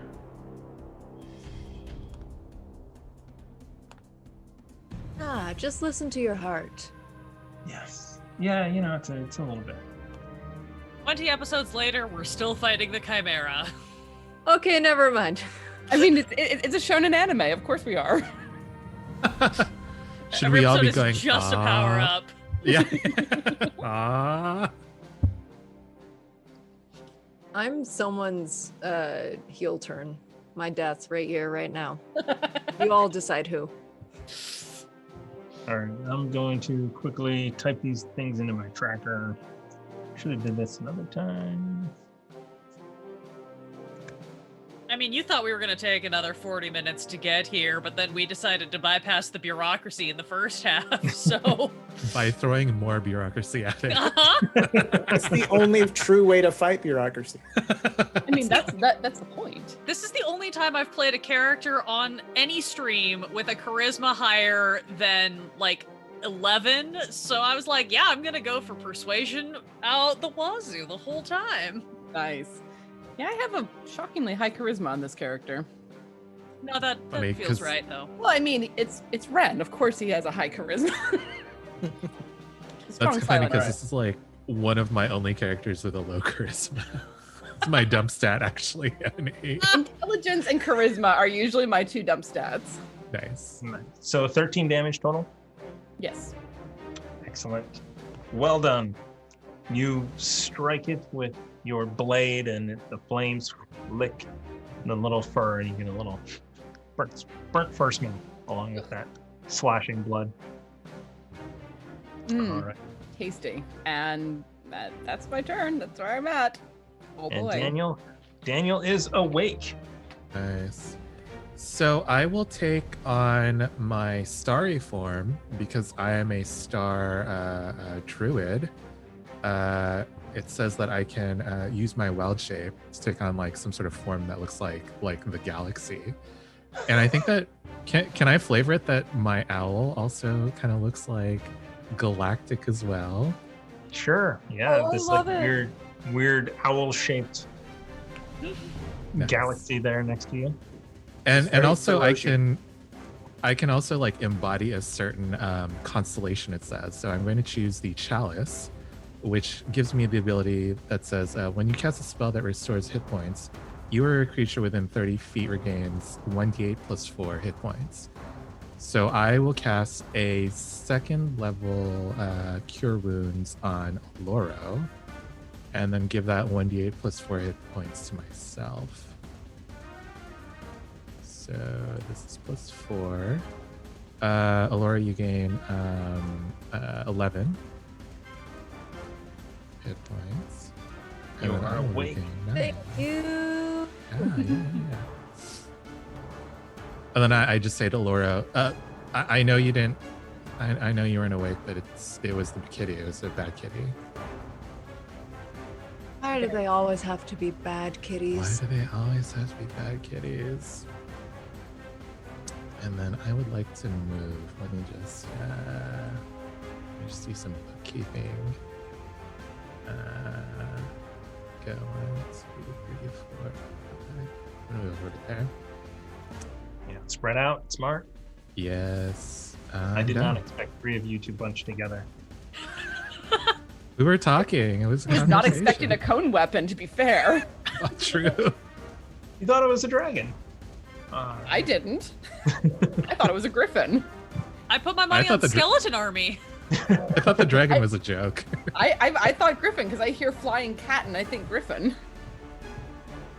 Makes sense. All right, so that was Daniel. Up next is Juliet.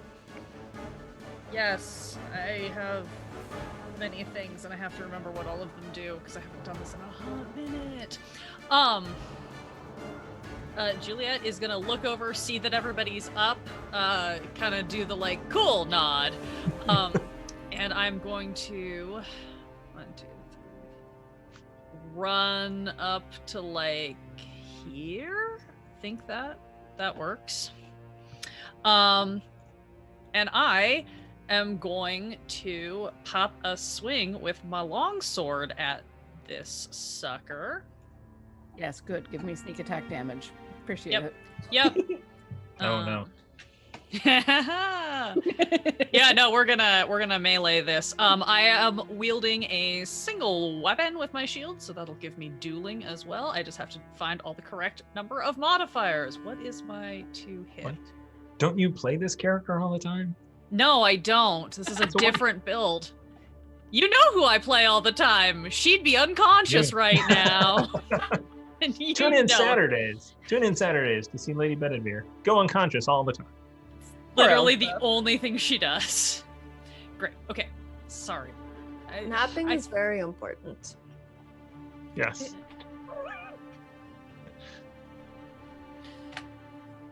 That is a 17 to hit. 17 hits. Great. I'm gonna add my Divine Smite onto that, obviously. Obviously. So, okay. I should have had this better prepped in Roll20, but I didn't realize how many things I had. I was very grateful when Assault, my paladin, was able to switch over to real dice. It's a lot easier to just roll the 3d8s and go. Oh yeah, I'm much faster with that.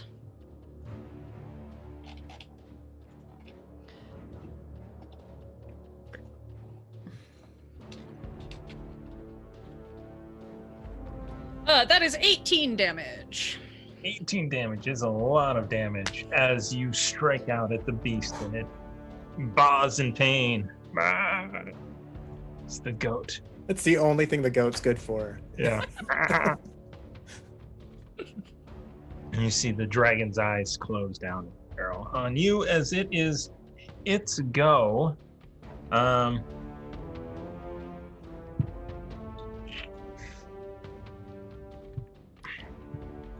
Which one of you do, so between Ren and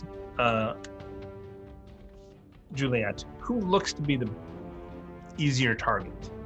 The person in the leather armor, probably. I would say I'm in full armor with a shield. That would be so it is going to turn its multi-attack to Ren. And first it is going to do this thing, which it did not do. And then it is going to try and bite you with a dragon mouth. Okay. 20 or 19 to hit. Hits. 19 hits for 12 points of damage. Okay.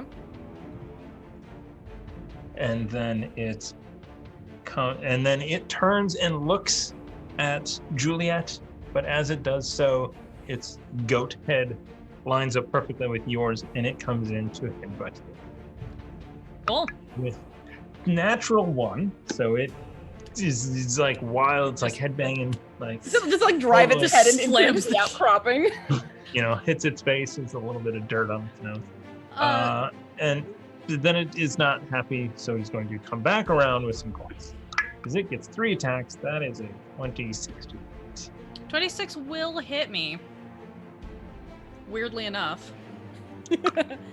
Shocking how For that another works. Fourth level 12 character. points of damage. 12. Cool. Slashing, if that counts. Great. I would also love for it to make a dexterity saving throw as I cast my Hellish Rebuke in reaction to seeing Ren get hurt.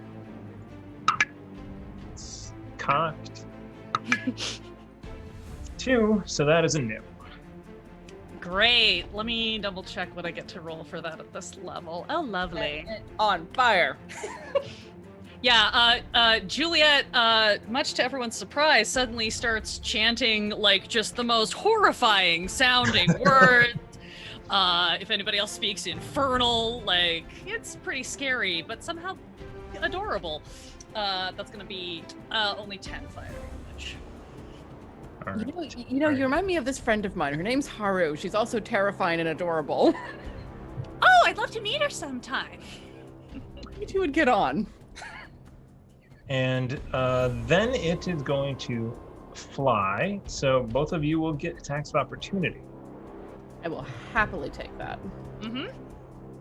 I need to actually measure this. 21 to hit.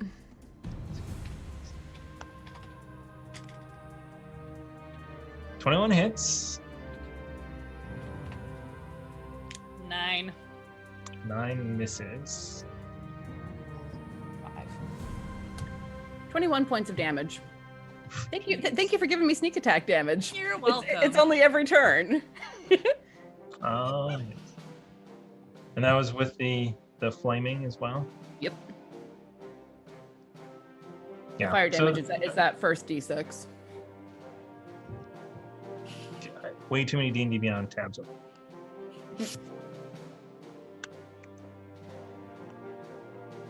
All right, yeah. So you strike at this thing as it flies away. You see a little trail of blood behind it as well as it flies over.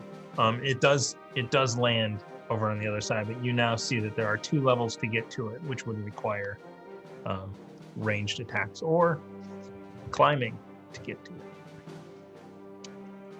And with that, it's the top of the lineup with Reeve. Actually, quick question, Juliet, are you still on your horse? Oh, I'm sorry. No, I dropped off my horse and slapped its butt to send it off after Bob before I ran over. Sounds good. Okay. So it's about 20 feet away from me, it looks like.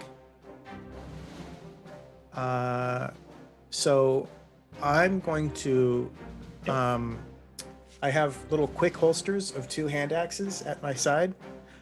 And so I'll flip those up, do a little spin, kiss each one, and then I'm going to hurl both of them at this beastie. So it's a regular Meanwhile, attack and an offhand attack, or do you have a special ability? I have 2 weapon fighting with light. And yeah. So let me. Of course, those are not. Come on now. Where are they? There we are. Okay.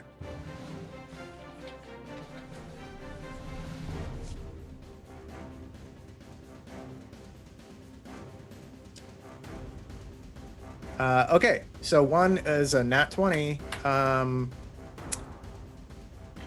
Sorry, I clicked that. Oh, okay. one is nat 20. That's All right. 25, and the other one is 11. So Or actually, it doesn't get the bonus.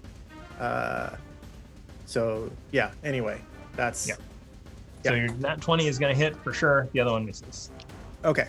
As your first hit, your first axe just straight in between 2 of its heads and into its necks.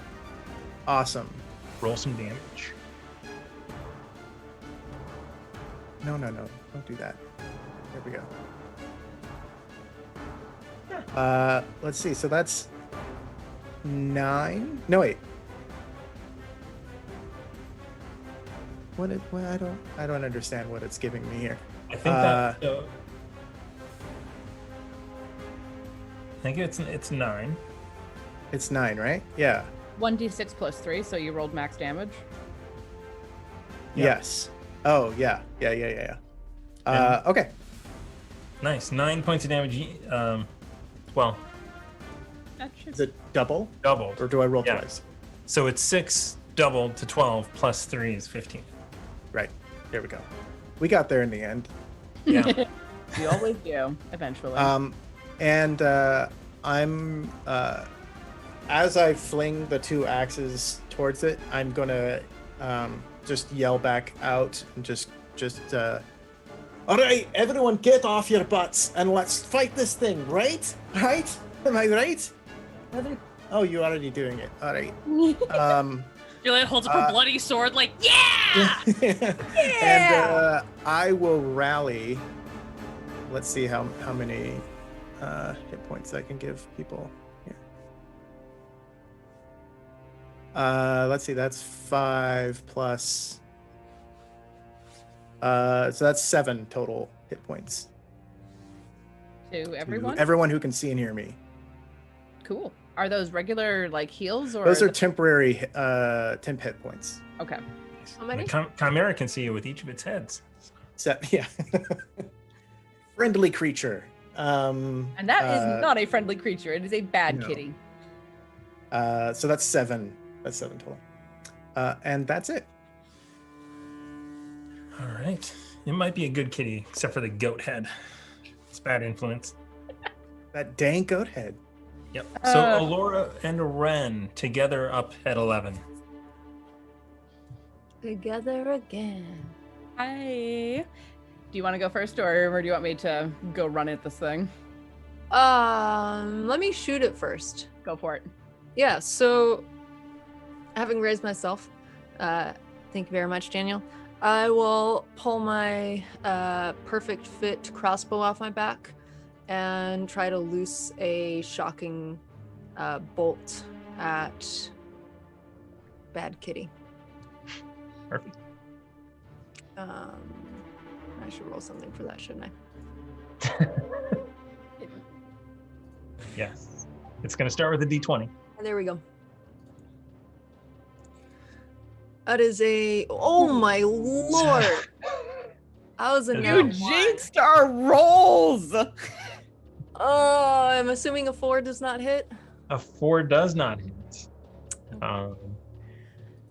Well, that's okay. With my bonus action, I'm going to use 2 d6 from my healing light dice pool and heal the rest of myself back up, hopefully. So I'm gonna do that real quick. Oh. That is the Are you freaking kidding? worst. Are 2. you? I just rolled 3 nat ones in a row.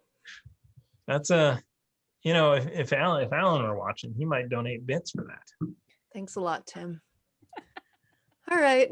Wow. He's not even here. Why would you? He was here in spirit. Just Clearly. for this. My And twin then spirit is telepathy, I messing can with tell us. it was Tim's fault. Now I see what the goat was important for. It's the scapegoat. Oh, good. But Terrible. All right. that's it. Are you going to move?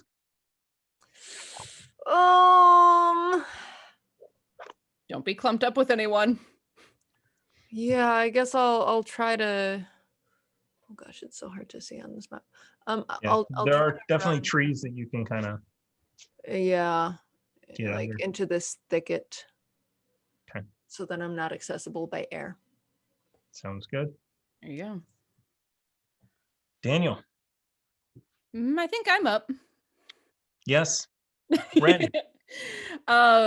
If I go up this way and take this bridge that I see over here, would I be able to get to where the Chimera is? So let's see, how much move do you have? Well, I can bonus action dash as a rogue. Yeah, you can absolutely do that. Okay, then I will just like dart up the side of this little embankment and come around to where the Chimera is and stab it. Because Yeah. that's what I'm good at, theoretically. 21 to hit. That does hit. And because I do not have sneak attack at the moment, wow. 9 plus 5 is 14 points of damage. I need to remember to add the plus 5 to it, dang it. Nice. You guys are doing a lot of damage. It is looking pretty hurt. Good. But yeah, that was my action, bonus action, and move. I am done. And I helped. You did. As our friend Ezra would say, and Alora played too. Ouch. I love you. And Daniel is up. I would like to cast Guiding Bolt on this creature. Everyone else seems to be like pretty good HP wise, so Daniel just wants us to like get this done as quickly as possible. So let's see. That is another string of 9.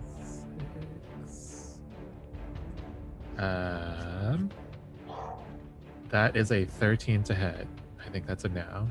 It is a miss. It is just a Yeah. miss.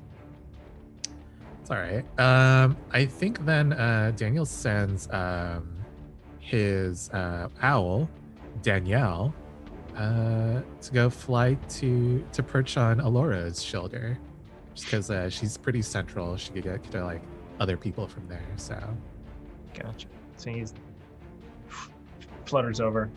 yeah, Yeah. So It- so your guiding bolt just blasts next to it. You know, rocks shoot out from the cliff face. nice. I think that's my turn. Oh, really quick, Thomas, is there like Yes. some sort of like token I can use for my familiar? There could be. This is what we do on our stream. I just kind of look at see what we have. I'm gonna go to the premium assets. Let's see, devil. Yeah, that Uh, works. I use these elemental animal races, which are like bear people, and there's a bear man with like a hat. Yeah, I'll, That's I'll cool. hang I like out that. in the thicket with the bear man hat.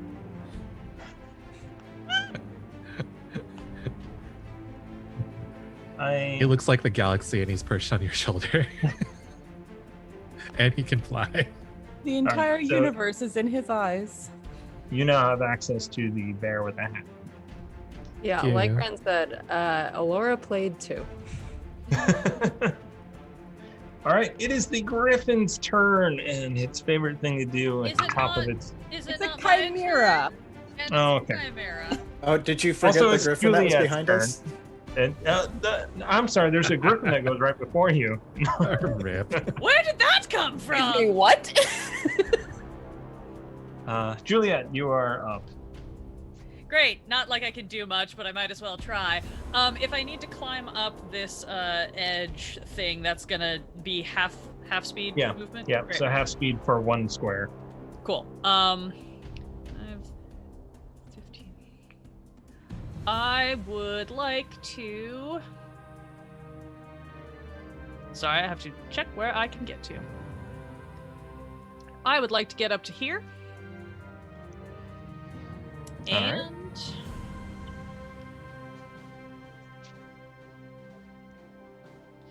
I think I'm just gonna bonus action dash because I can't do anything at range. So I'm just going to. No, I bonus action dash. You have to action dash. Sorry, I have to, that's what I meant. I'm going to use the second piece. I use my movement to my action to get as close to this thing as I can. Gotcha. All Making right. a lot of clanky chainmail noises while I do it. That's in the captions. Clanky chainmail noise. Here, I've got Foley for you. Production value. That's what we do at Quest and Chaos. The sound engineer sitting over here is very pleased about that. That looks like scale mail. That is technically scale mail. I apologize. It's the gorgeous. I wrong love kind. it. I totally heard the difference. Yeah. There is a difference. Now your monster can try to eat us. Arguing over technicalities.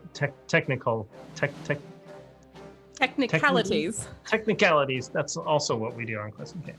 Like 10th century technology. Alrighty. So now it is the not Griffin's turn, and it is going to. There's only one target because it actually that shot out of the dice tray. So I'll just like, oh, it's gone. It is going to just make 3 attacks on Ren. Well, it's going to start with 2 because we'll see what happens after. So first the bite and then the headbutt. The bite is going to hit. The headbutt is not again. That goat sucks. The goat's just a scapegoat, man. He's so dizzy. Well, 12 to hit. 12 misses. Okay. I am more dexterous than that, sir. That's max damage. That is double sixes. So that is going to be 12, 16 points of damage. Thank you for those temporary hit points. I have run through them now. And then it is going to, so it gets 3 attacks because it is a beast. The horn attack did not work, so it's going to try again with the claws for a 16 to hit. Right on the nose. The good news is it is different. No, it's the same. So 7, so 11 points of damage from its claws coming I at you. am still up with 1 hit point. Fly away, buddy boy. Fly away. It thinks one person can get to it. No, it doesn't. No, it's gonna move. It's gonna move. Come pick on somebody your own size. So it moves Yeah, just pick on- out of the way. Pick on her. So you get an attack of opportunity on it. 19 to hit That hits. for 11 points of damage. I actually added the +5 this time. Excellent. Yeah, so it flies out of the way. It's not happy. Not happy at all. I feel like it's got 15 minutes left. That is it. That is its go, and we are at the top of the lineup with Reeve. Okay. I'm going to try to climb up and over to it, I suppose. Yeah, I think that it got where you could. So it'd be 10 to get here, 15, 20, 25. It'd be, Like it's you would If you would have disadvantage if you just went down below it and tried to like jump and catch it. But that's really the only place that you could get to. Okay. Then I will move. I will move here, and I will try to. So yeah, so you will jump and reach out with your battle axe Yes. and try and hit it. So at disadvantage. Okay.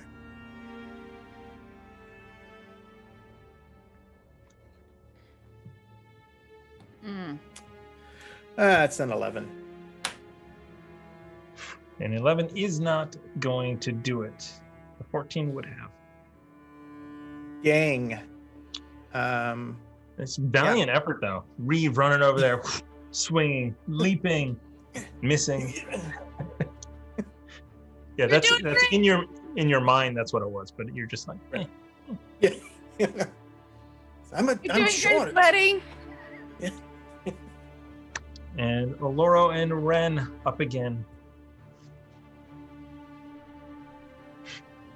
Look who's You back. want to go, Laura? Sorry, I thought that was our theme song. Aloro and Red up again. Yeah, I'll go.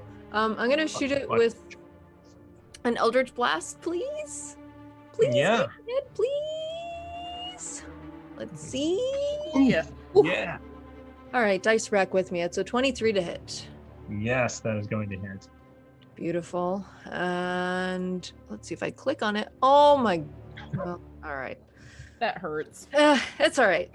So it's 2 force damage, but I have a warlock thing for this. Even though my unicorn is often mad at me, I still have, powers from them. What's it called? What the heck is it called? It's called like someone's lance, and if I hit them with my Eldritch Blast, then I think their move speed is inhibited. Is this sounding familiar? Want me to read it? Let me Like find an it. eldritch invocation, right? That is the thing I'm looking for. Lance of Lethargy. Once on each of your turns, when you hit a creature with your Eldritch Blast, you can reduce that creature's speed by 10 feet until the end of your next turn. I would like to do that, please. All right. It Final is answer. reduced. And does that take my bonus action? I don't think so. I think it's whenever you hit, right? Okay. What does Well- it say? I mean, does it say as a bonus action you can? It says on your turn when you hit. There you go. Okay, cool. So then I will try once again to heal myself with 2d6. Because if it hits me again, I'm down. So, whew, all right, this time I get 11. Hey, Much better. And that's it for me. I'm going to stay in the trees with my bear. Galaxy Bear. Oloro Ren and the Galaxy Bear. It's a show I'd watch. I would too. It's I'm definitely a Netflix cartoon. Absolutely. Because I'm at 1 hit point and Ren is smarter than he looks, I will go ahead and sheathe my sword and pull out my short bow and take a shot at it with that. Let me double check what yeah. So the short bow is 80 foot range, plenty of room to get to him. And that is dexterity based as well. 10 to hit. Does not hit. All right. Did you already pop your good berry? No, not yet. Oh, okay. I mean, sure. I'll bonus action eat my good berry for 1 point of healing. Yeah. Well, you know, Hang that to 2. You just doubled your hit points.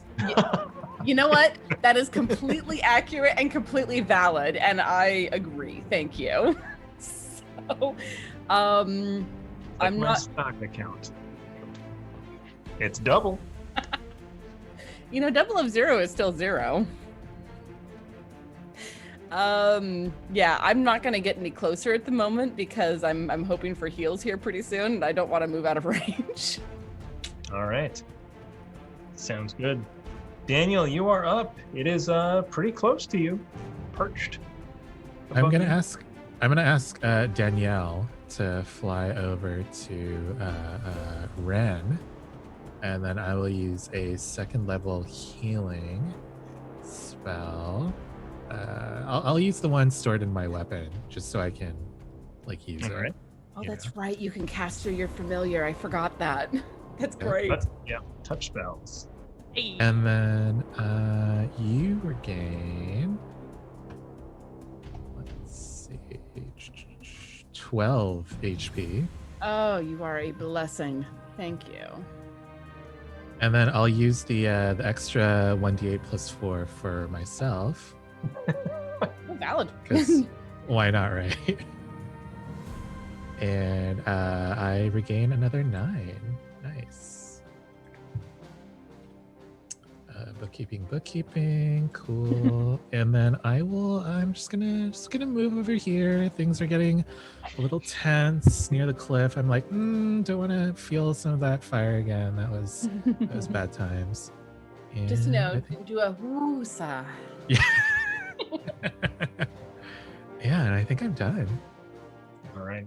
Let me hide behind a little bit of tree cover. Juliet, you are up. This thing keep running away from you. Flying. God,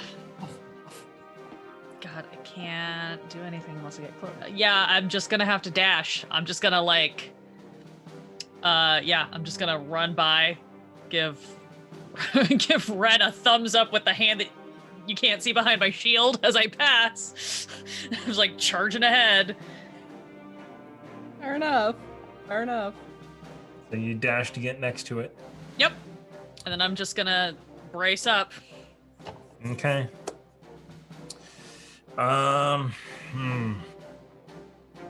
Bring it. No, top of the round. It's in the box. Okay. Nobody's clumped together. That's the downside. Great. We Is- learned Is that a downside? for the DM. For the Chimera. So for the DM. Yeah, the Chimera. For the Griffin. Yeah. Right? That's what I'm afraid of. So the goat side of a chimera wants to fight to the end. So that is what it will do. Sounds like a goat. He's trying Yeah. so hard. Good for him.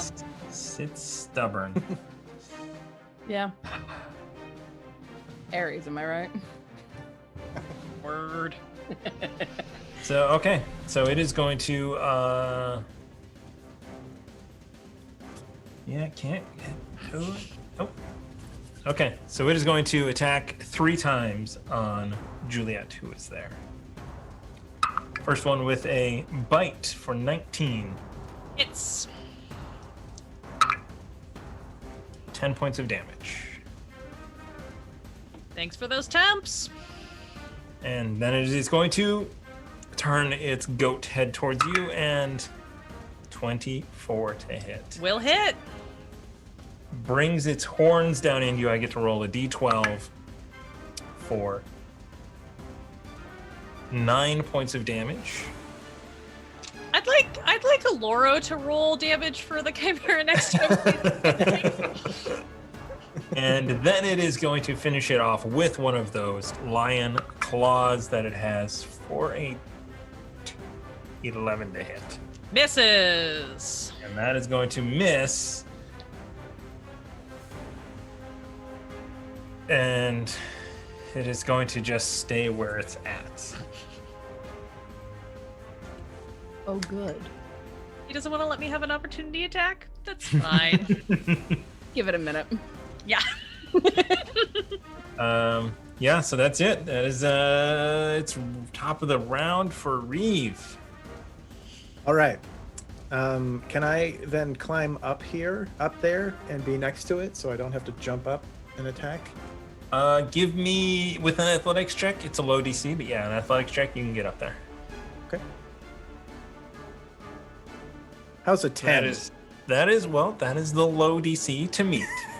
Yeah. So you are able to climb up and get next to it. It is clearly distracted trying to bite and headbutt Juliet. So it Okay.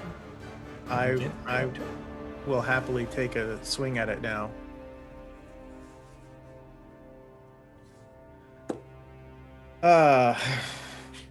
Well, I'm going to bonus action here. I'm going to action surge, and I'm going to take another swipe at it.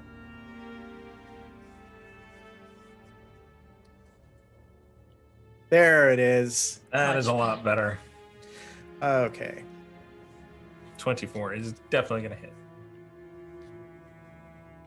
I didn't say I was holding it two-handed, so I'm not going to roll two-handed. That's a 12. 12 points of damage is a lot of damage. Very a lot. All right. You think that this thing is... You think you guys are beating this thing down pretty well. You might lose a couple party members, but, That's why we have insurance. That's a sacrifice we're willing to make. everybody but Daniel has insurance in his... So we have to keep Daniel alive at all costs. The insurance money goes to the party members, not to the family. So. Yeah. That is ripe for fraud if I ever... A little bit. I don't know. Rip to Daniel, They I keep guess. dying on our Hey, ventures. if you want to stay lawful good, you can't do anything against it, Man. That is a very large if there. We're mercenaries. Right. We have chaos in the name. I don't know who you think is Yeah. playing lawful here. Yeah. Oh, yeah. Not me. Daniel's next of kin. Oh yes, that's me.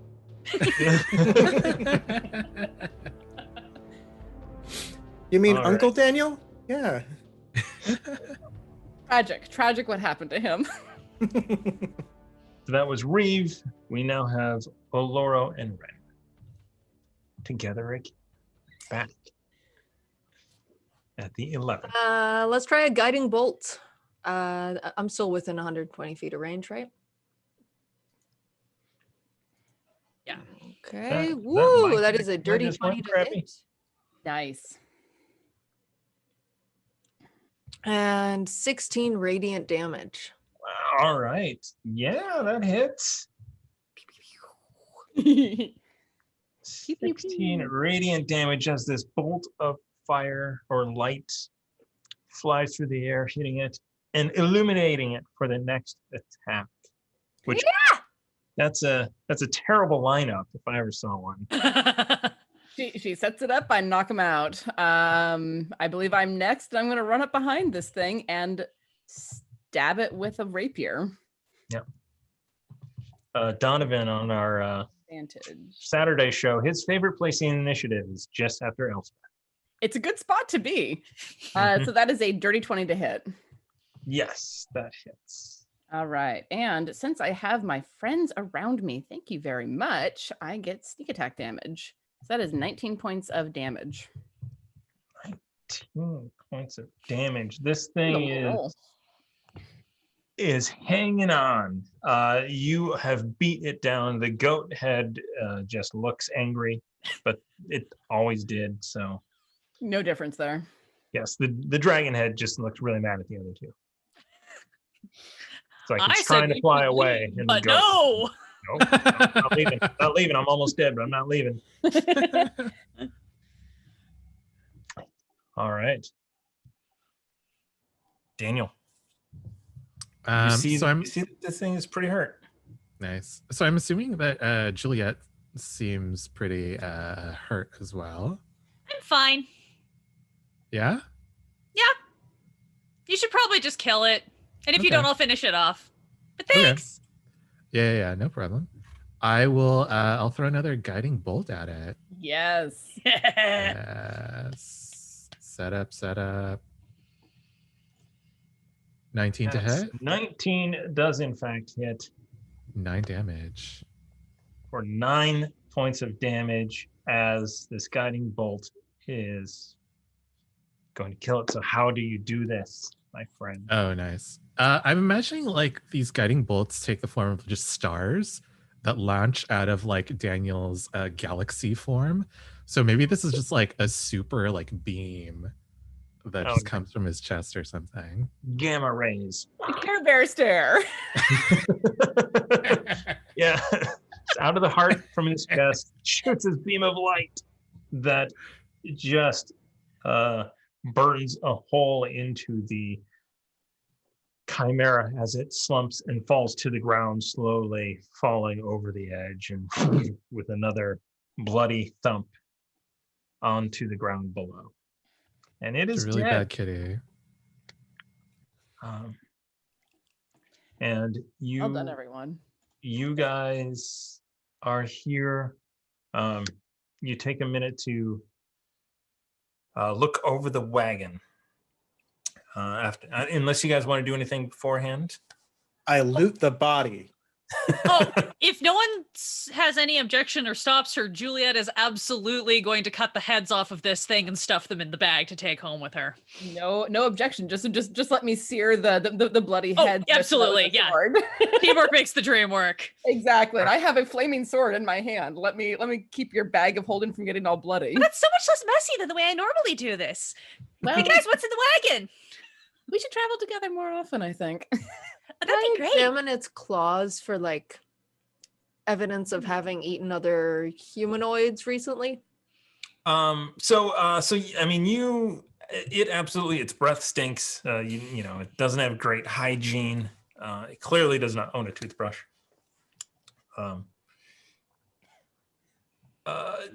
Yeah, I mean, its claws are bloody from attacking you guys.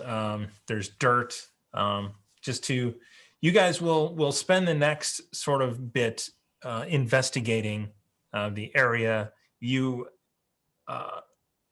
looking at the chimera, and you kind of remember sort of stories, and you know that there is a dragon side, so they do hoard things.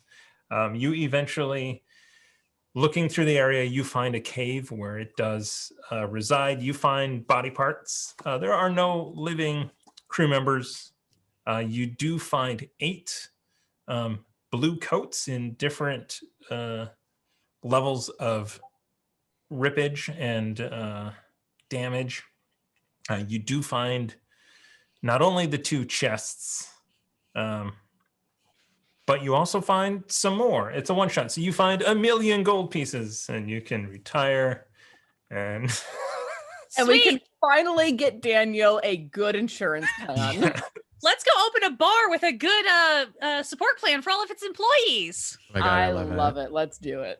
Let's Yes, do can we it. also have like a conference room where I could hold seminars? Yes. Yeah, that seems fine. Wonderful. Great. I think my patron will like that. And your patron will stop being mad at you? Well, they'll stop being mad at me if I stop shooting Eldritch blasts at people. I mean, I could always call my god to come give him a talking to. Oh, no. I mean, they could chat. I mean, they might get along really well. It has been so long since I've seen the unicorn go on a date. Oh, how does Yeah, she let's feel about definitely. tentacles? Hmm? Tentacles? Is that a problem for her? Tentacles? Yeah. I don't see why it should be. Oh, then they'll be fine. that is fan art. I need to see. It's a little like Cthulhu meet cute. Is Yeah. what that is. It's like tea It's like, time. oh, thank you. Oh, Azathoth. Well, there's lots of fluting then going on.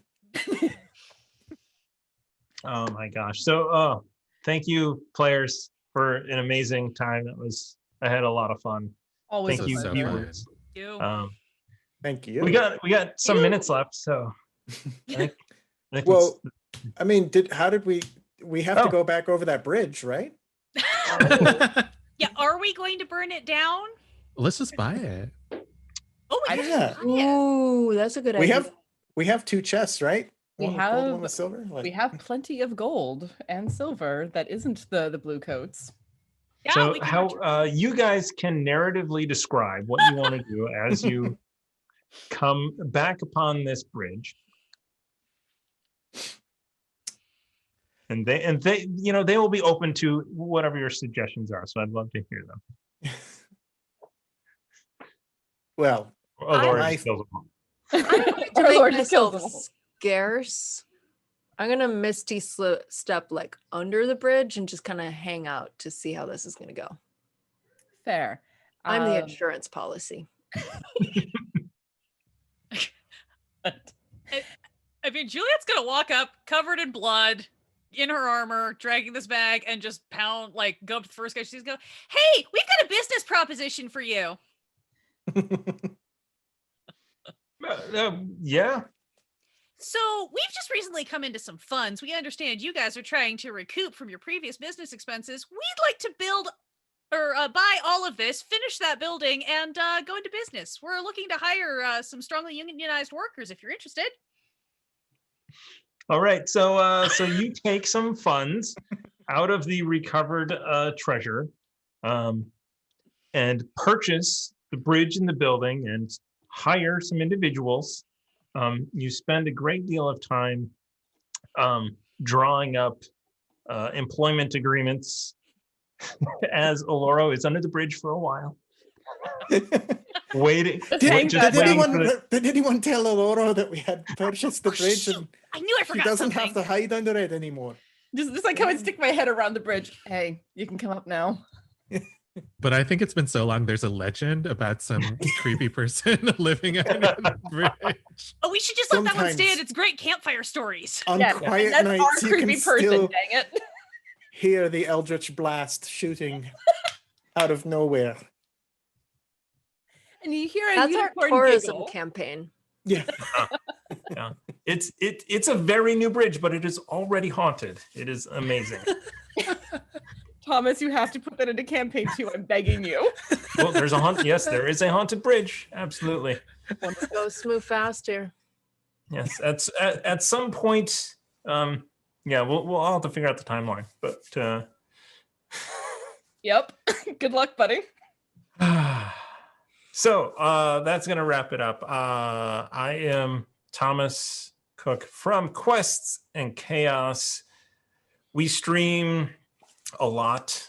We do board games. We're on YouTube. We do a lot of cool things. And we are joined on this stream for GaryCon Ethereal with some amazing people. We'll go backwards this time, starting with Dom. Let's start with you.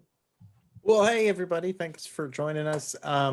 My name is Dom Zook, and I am the channel executive producer over at Saving Throw Show. You can find me everywhere at Saving Throw Show on YouTube, on Twitch, and on all the socials. And yeah, I'm super excited to be here. So thank you. Keith. You can't just Hey, I'm point, man. We don't know who you're pointing Yeah, at. I know. It's not like we have a studio, and I can't wait for everyone else to be back in here too. But Hi, I'm Keith. I'm from Total Party Chill.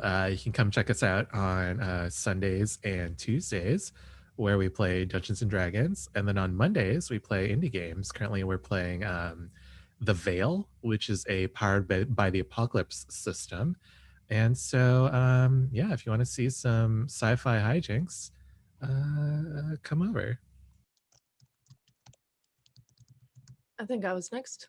yes, sorry, guilty. Nope, it's good. Hello, I have been and continue to be guilty cosplay. You can find me on Total Party Chill Sundays, Mondays, and Tuesdays now, playing D&D and other TTRPGs. Our Stroud campaign is also being put into a podcast format, so you can find that on the Spotify's or wherever. And in addition to that, I stream on my own channel and I run charity games sometimes. So this Sunday, I'm running a game on the initiative order. If you follow me on Twitter, you'll find out all that information. Thank you so much again, Thomas, for GMing for us. And thanks, Gary Con, for having us. I am Alondra, aka Lady Bedivere. I have the pleasure of being a cast member with Quests and Chaos on Saturdays for Icewind Dale, Rime of the Frostmaiden, where I spend a lot of time yelling at Thomas in character. And being unconscious. Don't forget And being that part. unconscious, mostly being unconscious. I'm the healer in that campaign, guys. I also am a content creator, DM, and cast member with the Torpid Network. You can usually catch me there on Tuesdays, and you can catch me on my own channel at random times of day doing all kinds of things. I'm on all the socials at Lady Bedivere, except for TikTok, where it's Lady Bedivere, and someday that'll get resolved. Thank you for joining us. This was a great time. And finishing out tonight's cast, I'm Tiana Hansen. I'm most commonly found over at Quests and Chaos. I stream with them Monday nights and Saturday nights. Used to be Tuesday nights, and I have to get that out of my mental script. Soon again. Soon. But Monday nights we play Dragon of Icespire Peak, where I think we're coming up on the end of that campaign at some point in the near future. We stream that at 7:00 Pacific, and I am Susanna Deschen in Down Darker Trails on Saturday nights at 6 p.m. We are after Rime of the Frostmaiden, which is a fun show to try to follow. It's great. And I am also an actor and the editor and producer of The Redacted Reports, which is a Delta Green podcast that you can find on Spotify, Apple, Google, wherever, all the big places where you get your podcasts. It's an actual play with sound effects and music edited in. And we just finished our first major arc, and we're excited to dive into the next one. There's a couple changes that are happening, but we're really excited about what's going on. And I think y'all are gonna like it. There's a lot of breaking that happens. All right. And again, Thomas with Quests and Chaos. And we want to thank Gary Con Ethereal. This has been a blast. I can't wait to be at a real Gary Con. No, this is a real Gary Con. I didn't say that. This is Gary a real Con Gary Con. in person. In there's person, energy I of can't- being in a Hey, room. IRL. In real Okay. life, yes, not IRL. virtual. I'm from, I've lived in Wisconsin, so, I know what winters are like there. Anyway, I look forward to getting back there, and hopefully we will do that soon. Thank you to Epic Encounters and Idle Champions for sponsoring these streams for Gary Con Ethereal. We appreciate it. Thank you, Gary Con, for allowing us to be here. It's going to be, it's over, and I'm happy. And there's something coming up at 9. I'm sure there is, and I'm sure it's going to be cool, and I'm going to be watching it. So I'll be in the chat as Quest and Chaos, and with that, I need to go over here and click a button. So we're gonna say goodbye, everyone. Thank you. Toodles. And we'll see you. Night. again.